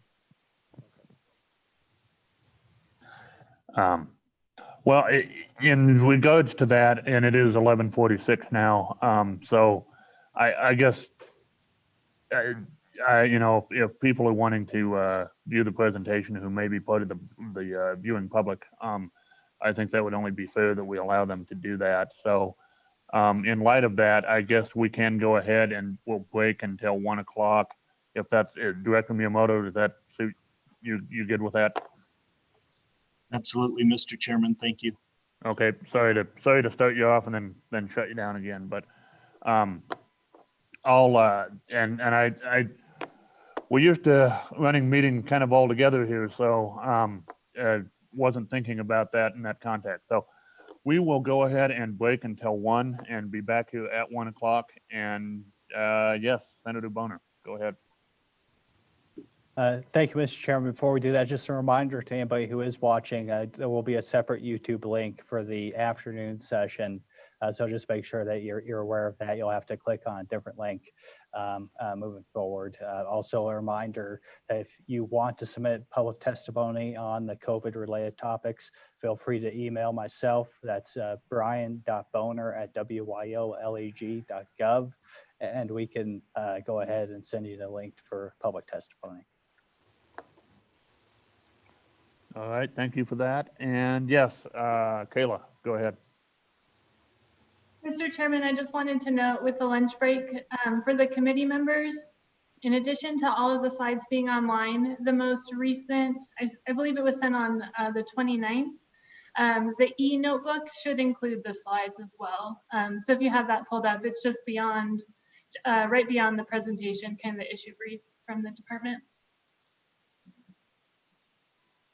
Okay, thank you very much, Kayla. Appreciate that. Committee or staff, any other housekeeping item before we break for lunch? All righty. Well, we will be back at 1 o'clock. And so again, please mute yourselves and shut down your screens, your cameras, and we'll be back in an hour and 12 minutes. Thank you. We are in recess.